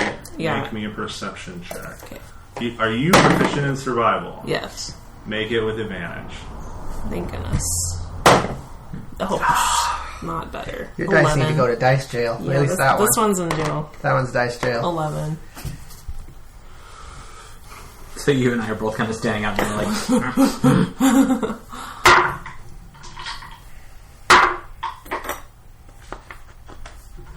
Okay, you spot this. You spot somebody running, and they like shove someone else out of the way, and they are about 50 feet down. 50 feet. And it looks like they're gonna turn right in a moment and go into another alley. I've only used my regular You've used your speed. movement. You still have your action and bonus action left. Can I shoot them again with my crossbow? Through the crowd? Or does that Seems risky. seems risky? Make an intelligence. Oh, check wait. for You me. said 50 feet? They're 50 feet down the street and look like they're about to head right, to make a hard right into another alley. I can double my speed until the end of my turn. So I could use that doubling my speed and dash if I don't use my action. And catch up I to mean, them. you could go really far then. I'll say you can double your speed if you want. I'd say you can either double your speed and move another 30 feet, or you can dash and move Okay, I'll double my speed. 120 feet total, so you could move 90 more feet. I'll double my speed and then I'll be 20 feet. Yep. And I'll still have an action. Yes. Okay, I'm going to shoot him once I'm at 20 feet. Okay. Make an attack roll. No. 8. Nope, Hopefully I don't hit an innocent bystander. you don't. Okay, thank goodness. There's like cries of surprise as people are watching this happen. I'll yell, stop that! Would Snake person. yeah, Kazoo probably with his perception Off the check would judge see area. that now. Yeah, no, the zoo does see that. Okay. Didn't it look like a snake person? You saw green snake-like eyes Oh. and fangs. Okay, I'll say, stop that person. Make a persuasion check. Gladly. Use a different dice. Yeah. Oh, God damn it! Dang. All the dice and dice jail. No one seems to heed your call. What was the Well, total? that seems realistic. It was Total a natural one. was 5, but natural 1. Okay. Crit fail. Okay. Nothing. No taxing things are going to happen there. Okay. So this person turns right, hard right, and runs in the alley.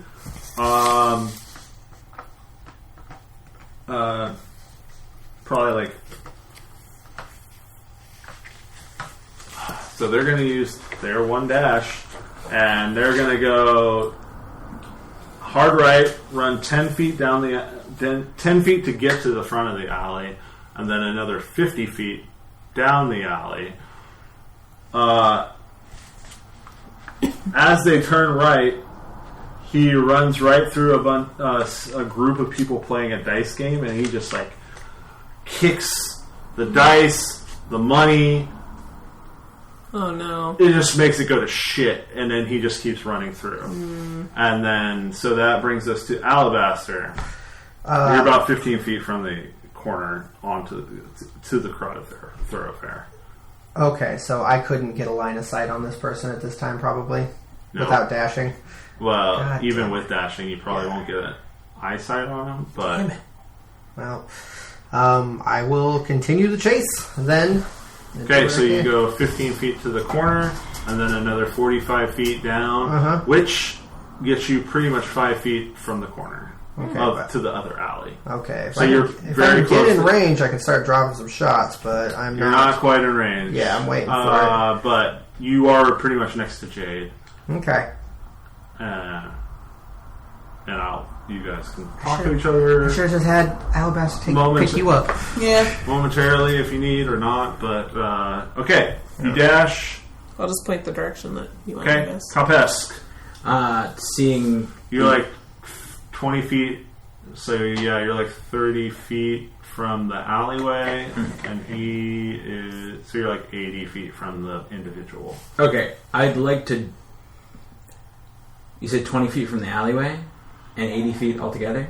Yeah. Which would bring. No, you're 20 feet out. You're like 30 feet to the alleyway, and then he's 50 feet down the alley. So you're about 80 feet away from them. So if I just did my normal run, which would you would be 50 at feet, the opening to the alleyway, and get me 50 feet away from them, and they would be 50 feet away. Yeah. I would like to try to throw my hand axe at them at disadvantage. 50 feet is the max. Gonna hit some dice players. I didn't want to run in through their dice game. What's now like Yeah. a scrum of people like either trying to get their bet back or like steal other people's money or it's just chaos. But I will allow for the hand axe throwing if you like. At disadvantage? It would be a disadvantage. As it is the maximum range I could throw at this thing. Well. Oh, that's cocked. That would be... Two polar opposites. Your axe flies through the air and clatters on the ground and skids like right around to where this person is running. That's the end of your turn. As far as I can get. Petal. So you are just about to turn the corner onto this thoroughfare. So I'd say it's about 50 feet to get to the next alleyway. Okay. Turn off.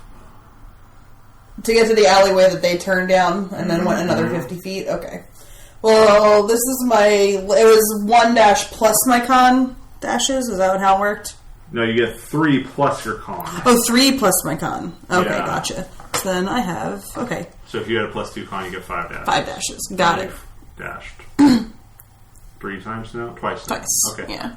So I will dash again. Okay, you dash and you get to the opening of the alleyway, and you can't. It's hard for you to see the person running away. It's just a quick Yeah, I mean, I scrum. think at this point with my short little legs, I'm way more concerned about keeping up with my group than I am even imagining catching this person. Okay. So I'm just trying to keep pace with everyone. Kazoo! Alright, Kazoo's just trying to keep eyes on... Actually, you know what? Kazoo's not... Kazoo has 3 dashes. That's true. So let's dash again, if I can. Have you dashed yet? Yeah, Kazoo has, I thought, dashed both occasions. I was trying to have him. No, I dashed the first one. I didn't dash the second one. Okay, yeah, you have 2 more dashes. Okay. How far away is he now? Because he's going as the crow flies. I'd say that Kazoo could get down like 20 feet away from him. Without dashing or with dashing? With dashing. You can get 20 feet behind him, and you're probably like 15, 20-ish up. Okay, because I want to get close enough to use the help action for the next time somebody takes a shot off at him. But I have to move in place for that. So I will have Kazoo dash exactly like you said. So where he's 20 feet out and above. Okay. So he's still keeping eyes on him. Okay. Jade. So he's 50 feet from me. Mm-hmm. Wait, he went 50 feet down the alley. Yeah. Okay. So he's 70 feet from me. So I'll run my 30 feet. Do I still have eyes on him? Kind of I through need the mayhem. you to make a athletics or acrobatics check to get through the scrum of people. 16. Oh, you crush it. Out of the way. I'd say you like parkour. Yeah. over them, Sweet. wall jump and land. And so you were how many feet away from the alleyway? I was 20 feet away. Okay, so you're 10 feet down the alleyway. He's about 40 feet in front of you. Okay. Can I use my... I'm sorry, I didn't look this up, but the amulet of... Clockwork amulet, is that an action to use it? It's in place of an attack roll. Okay, so I can use it and So you take a 10. take a 10 with my crossbow, and then it's 15 to hit. Do I still get to add my modifier? Oh, yeah. I mean, Yeah. you hit. Okay. Roll damage.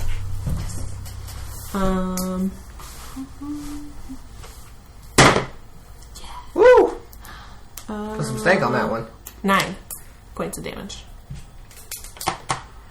I'm right in his That'll do, bulbous babe. ass. That'll do. I'm still not trying to kill him. Just, No, that's fine. If it happens, it happens. I know. Teach these barrel chuckers something. I'd say they stumble and they kind of fall and face plant, and they fall prone for a moment. Stay. Yes. And they start That means scrambling I to get up.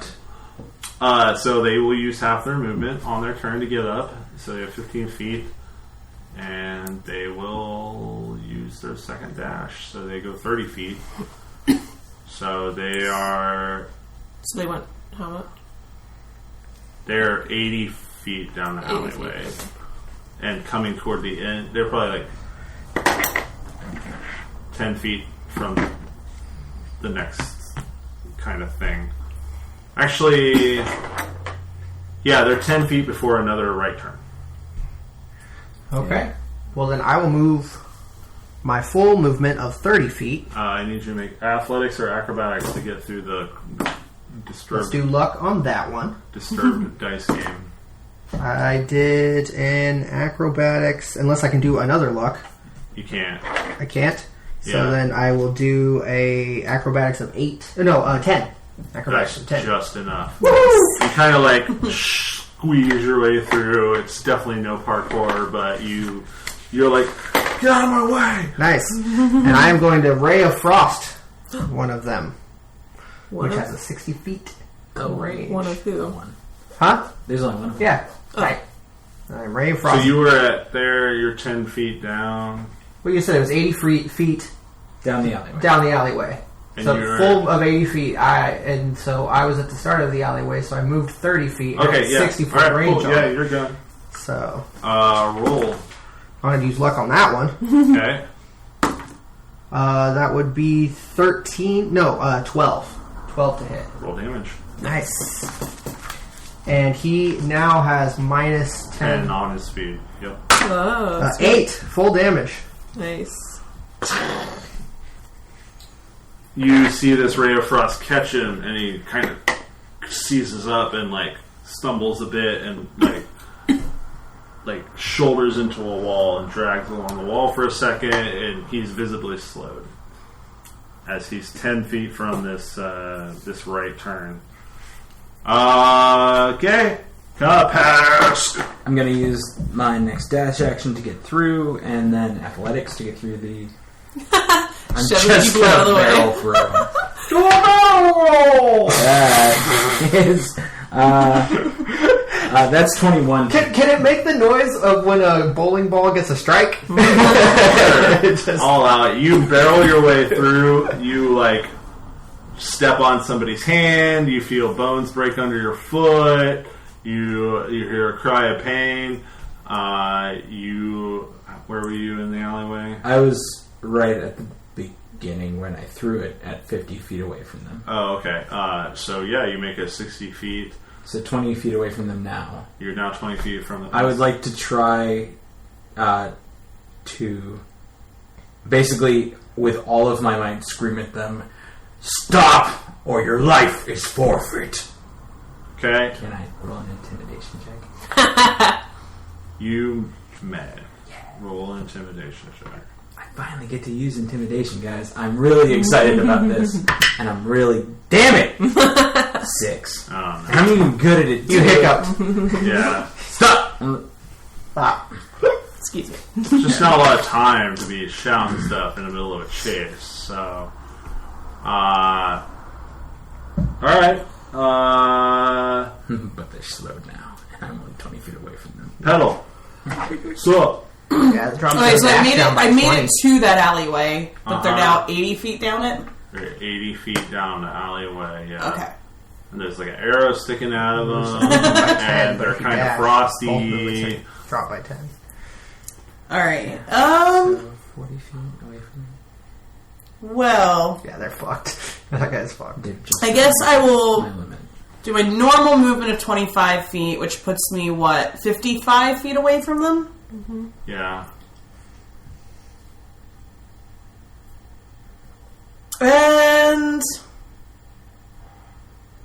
I guess I'll Sacred Flame them. I'll just do it. I guess. I guess. know. What's your... It's a dex save, Yes. and your DC is 12. Mm-hmm. Oh. I think I made it. Yep, I made it. Okay. Sorry. I would say that Petal is kind of hesitant anyway, so it kind of makes sense that I would miss. You see this swash of radiant flame hit the wall, the stonework next to them, and they kind of like, ah! And like jump out of the way at the last second. Kazoo! Kazoo! Kazoo will fly in the face of this baddie and take the help action, which I imagine means sticking to this person's face. Sure. Because Kazoo can't attack. So Kazoo can't attack? it says something I thought about familiars not being able to attack. Hmm? Am I tripping on that one? A little bit. Oh, well, you know what? I'm still going to take the help action and rather than attack. Okay. So I'm going Which just to allows advantage on next attack. yeah. Okay. Well, that brings us round to Jade. Which I completely lost track of. I think I was 10 feet inside the alley. Uh, So- No, 20 you ninja'd over the gamblers. I know, but I only moved my regular action. and you this- were 10 feet because you were Yeah. 20 feet away, and then you parkoured Right. over, and you were 10 foot, and then you took a shot. So they're how far from me now? They were 80 feet Moved. down the hall, so they're 70 feet away from you. Okay. And then I would be in front of you. But you also have advantage on your next attack. Also true. Right. Okay, I'll move my 30 feet up, So they're 40 feet away from you. and I will shoot with my crossbow again. Because there's a monkey on I his get face. sneak attack too, because You have advantage. Yeah. So that means I get advantage on the attack roll, and then I get to add the d6 to my That's funny. Every time you need to dash through things, Oh, that's money. I've already busted through the whole thing and let 20 you go to through. hit. Let me double check. Yeah. What? No. Please roll your snack attack. Sneak attack! 9 points of damage. Ugh, not looking good for this one. Good. Alright. Shark poisoned me. Okay, that brings us to the baddie. So their speed is reduced by 10. So they will dash. I thought he already used his last dash. No, I was Oh. dumb. Okay. This is the last dash. Uh-huh. They don't have a con mod, so okay. I forgot about the 3. Gotcha. Yeah, dash 40 feet. As they make it 10 feet to the corner, there's this like old beggar man that comes around the corner. He's like, "Spare some change for the poor." And this guy just like, you see him just like throw something in the guy's palm and like shove him out of the way. Whoa. And then just runs around the corner down the next alleyway 30 feet that no one's seen down yet. Kazoo is like on him, so I'd say he probably like shakes Kazoo off as well. Okay. As far as he can make it with his minus 20 movement. Haha. Yep, he dashed 40 feet. Nice. All right. Okay. That's it. That brings us to you. I will do my full dash since I still have one on this guy. Okay. Full dash because he's out of line of sight now, so there's not a whole lot I can do. Okay. So yeah, I will. But does that bring me around the corner? Is that crest at 60 feet? Because I was within range 60 feet already to shoot him, but he moved further. You moved 10 more feet down the hallway. So the opening of the hallway was 70 feet away from you at the last turn. So you can be 10 feet away from the alleyway. Okay, well, from the opening? Okay, yeah, gotcha. See, I was within 60 feet when I shot him. No, I was within 50. But yeah, okay. It's 90 feet from this busy street to the alleyway turn. Okay, yeah, and so I moved a full 30 feet, so that makes sense. So yeah, I would be just right before the turn. Okay. Yeah. I'm going to use my next dash and meet him. Or at least, I'm going to dash around the corner and try to catch up with him, which, if I can see him, I should be able to. Okay, yeah, you do. You catch up to him. I'd like to use my bonus action to bite him. As finally use my Hungry Jaws for biting. Yeah, because it doesn't say you have to take the attack action to do the bite, right? Nope, it's a special bonus action. Okay. Nice. But it is my once per short or long rest. Do it. Bite him. Beat him. Okay. This is why I didn't want to use my bonus action on Raging. That is, bite would be 17. Roll damages. What a horrible way to die. 3. You sink your teeth into him. Right here. It's like, Yeah. Because am I taller than You're him? hope so. definitely taller than So this person. you just see this lizard man barrel by you, like grab onto your shoulder, and it's like, he's mine. Rush around the corner and catch up with this thing, and you just, if you were to see it, it would be a. It cries out in pain and says, "Get off of me, you stupid lizard!" in Draconic, and it doesn't taste like a human. I'm glad you know this. I mean, he would know. Hell! Alright. Oh my god, so wait, how far did they move this last turn? They only moved 40 feet. They moved 10 feet to the alleyway, and then they moved 30 feet down the alleyway. And you hear, like, So I was... loud yelling and some... Do you speak Draconic? I don't think No. you do. You hear some language you don't understand. Okay. So if I already was 55 feet, I'm now 95 feet away. Yeah. So I'll just use another dash. Okay, you are 45 feet away. Okay, that was my Yep. second one. Okay. And then Kazoo will round the So corner that was and again use the help action. So he's going to fly again in this thing's face and just get in its way. Yeah, in this alleyway, by the way, leads to a slightly wider opening area. It and you can see like a great sort of like a door, a grate style door. It looks like it might lead down into some sewer tunnels or something. It seems to lead down into the bowels of the city, or something. Okay.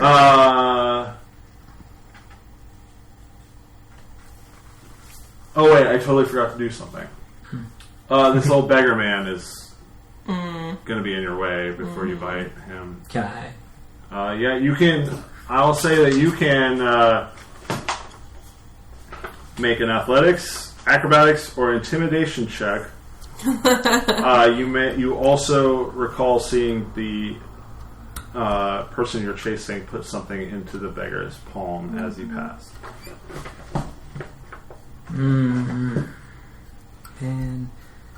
kind of want to try for intimidation again, just because how terrifying I feel like I would be looking right now. So intimidation.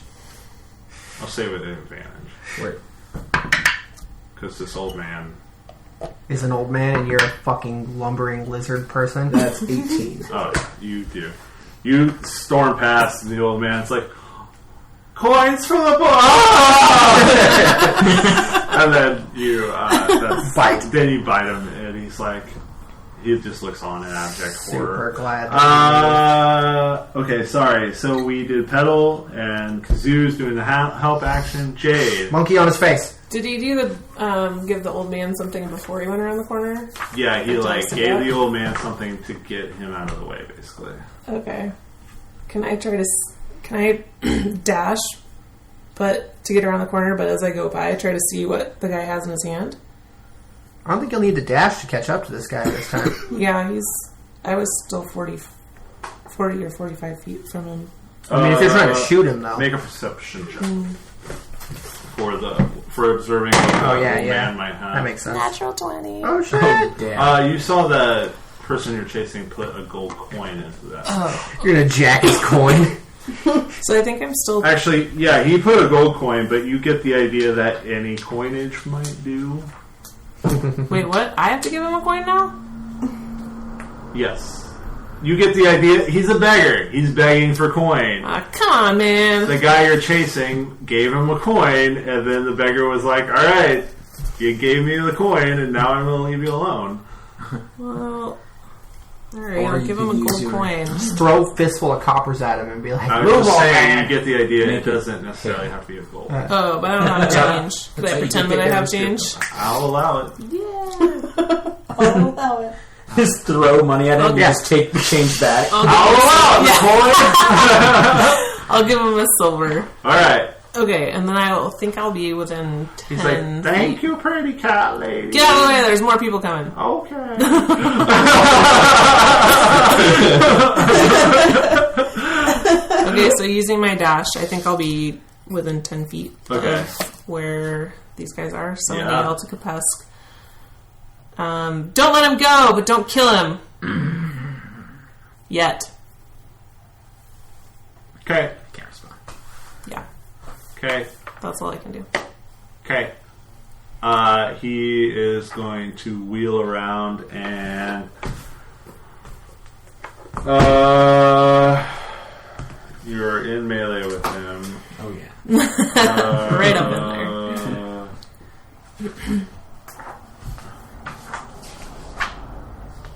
Check something.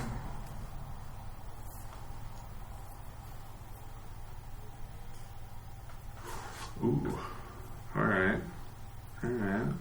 I'm into this.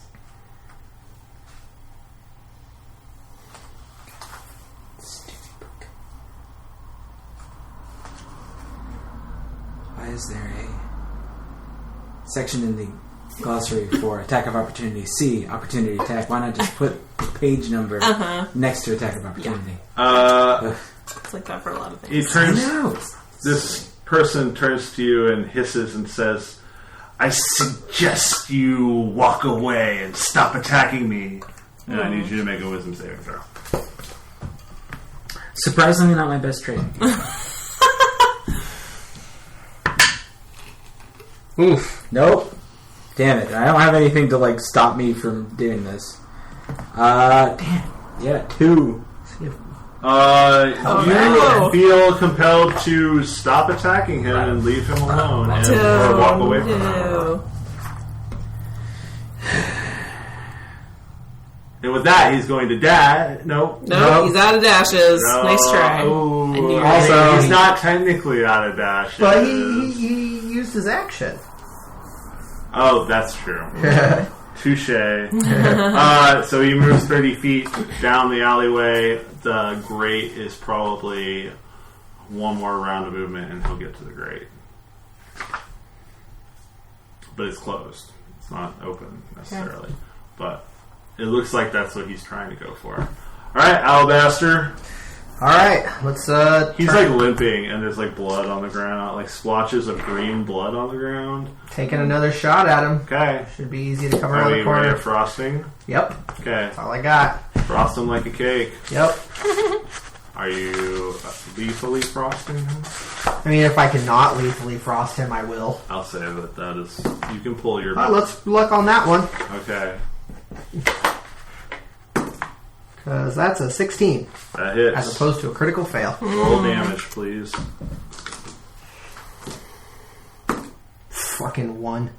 Alright. Drops his fucking movement by 10. It does. He can't make it to the grate. Well, that's not quite true, but it seems unlikely he'll make it to the grate. Yeah, with Kapesk right behind him. Kapesk! You feel compelled to walk away from this individual and not attack him.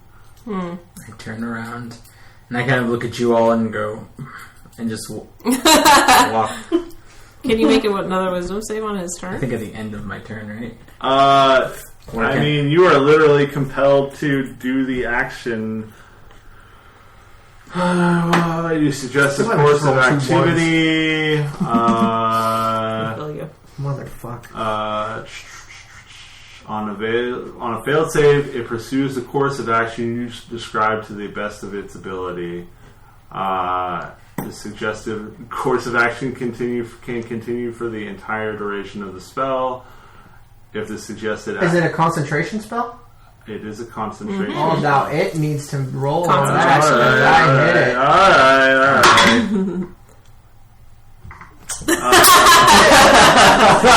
Alright. We know what that means. Yep. You got me. So I don't feel compelled? Yeah, you didn't feel... You felt compelled to not attack of opportunity. But That's yeah, fine. now you feel compelled. So You like shake your head and clear your head. And you're just like, what the just fuck? happened? for flavor's sake, I do turn my back to him, and then I turn really quickly around. I know the flavor. I mean, he's not watching you, really. Oh no, it's not for him. It's for okay. me. It's not for him. Cool guys don't. I know what flavor I'm tasting, don't I? Make a nature check for me. What a rare nature check to have to make. 3. It's familiar, but you Can't suddenly. quite place it. In turn of having a familiarity to this taste and a distaste for this person, I'm going to use my first rage as my bonus action. I'm going to get up to it, and I'm going to grab onto him. Like grapple him? Yeah! Alright. Pull the grim tuck. Acrobatics versus your athletics, of which you have advantage on. Hell yeah, I do. Yeah. And wait, let me mark off that rage. I got to use a rage, guys. Nice! Yay! Congratulations! I'm First excited. rage of the campaign. Yeah. Won't be the last. Oh wait, shit! I didn't need to use a luck. I had advantage That's on nice. that. I like that. You did? Oh no, it was from when because it was doing the help action. I got a 17. Ooh. 18. Nice. So, alright, you have him grappled. He turns when I grab him and pull him towards me. My You can see the... pupils are barely visible. The slit is so thin. Okay, well, you see green eyes and a similar looking slit to them, and it just like hisses at you, and you see a forked tongue So yeah, break out of its mouth. I'm probably going to do the grab one arm, grab around the neck, and kind of turn, or at least hold him in place. Okay. So turning would be another action. Okay, Moving him in grapple, and that's the end of my turn. Nice. Pale. Alright, so you have him grappled now? Mhm. Alright, so then... Oh, God, I had it in my head. So I was 95 feet away. You were 45 feet. I was 45 feet away, then he moved 40. Right? No, he moved 30. Okay. So, right. So I'm now 75 feet away. Yeah. Got it. So you could move, and you'd be 50 feet away after you're done. After, like, a normal one- movement. Alright. Well, now that you have him grappled, I might not do what I was going to do.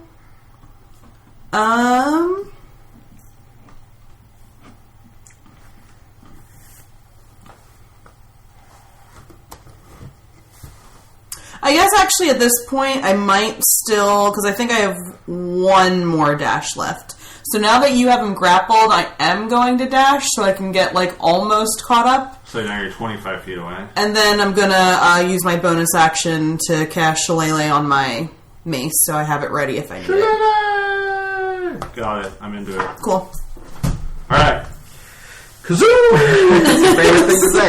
Is there any garbage or things or furniture in this alley at all? There's probably some garbage, some refuse. Okay, Kazoo is going to go throw whatever the heaviest thing is that he could possibly move in front of the door that this thing was headed to. For the grate. The grate, yeah, the grate.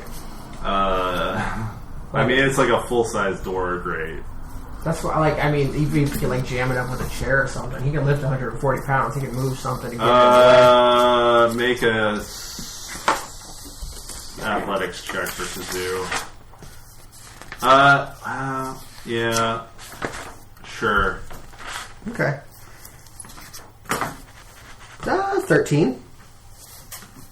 Okay. Kazoo takes like some refuse, like a board or something, and like tries to jam it up in there. You're not sure, like from visual observation, you're not sure if it's going to hold, but he does his best. His monkey best. Good job, Kazoo. Sorry. I wanted him to at least put up one more obstacle if this thing breaks free. All right, Jade. Okay. He moved Can 30 feet up from the last. Well, so I can't quite make it with my regular movement.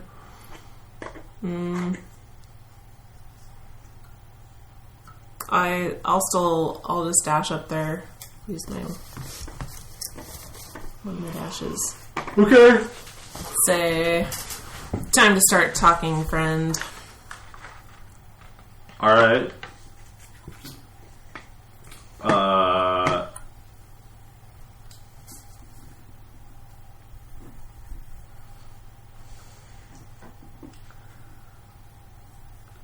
I'm gonna like get in front of them, like go around, like blocking the grate. So if he does break free, you can't quite make it to the grate. The grate no, is just like, in front of them. Yeah, no, I get it. I'm just saying you can't make it quite to the grate, but yeah, you are in front of them. Yeah. He just struggles and says,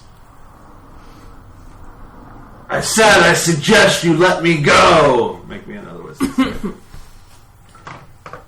And walk away. Far away.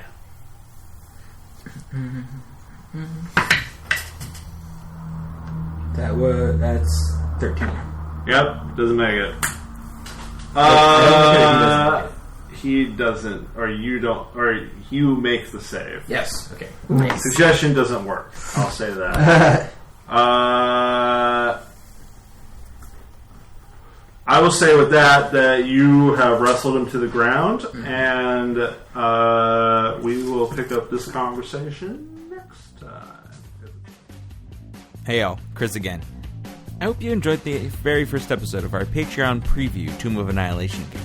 While we're getting ready for Act 2, you'll hear this for the next few episodes. And once that's all over and we're back onto our regularly scheduled program, you can always find it if you join up on our Patreon at patreon.com/theswordcast, where you can also find other awesome rewards. As per usual, do all the wonderful podcast things like comment, subscribe, follow us on all of our socials, including Instagram, Twitter, and Facebook, as well as check out our Twitch channel at twitch.tv/theswordcastadventures, where Justin Dixon or Amelia runs Waterdeep Dragon Heist for a bunch of us crazy kids. It has been quite a ride, and it's only getting more nuts. Join in every other Wednesday at 7 p.m. Pacific Standard Time. And always, guys, thank you so much for listening. Our next episode will be out on June 3rd, which will be the second episode of this Tomb of Annihilation game. We can't wait for you to hear it, and don't worry, you'll be hearing from us soon. Bye-bye.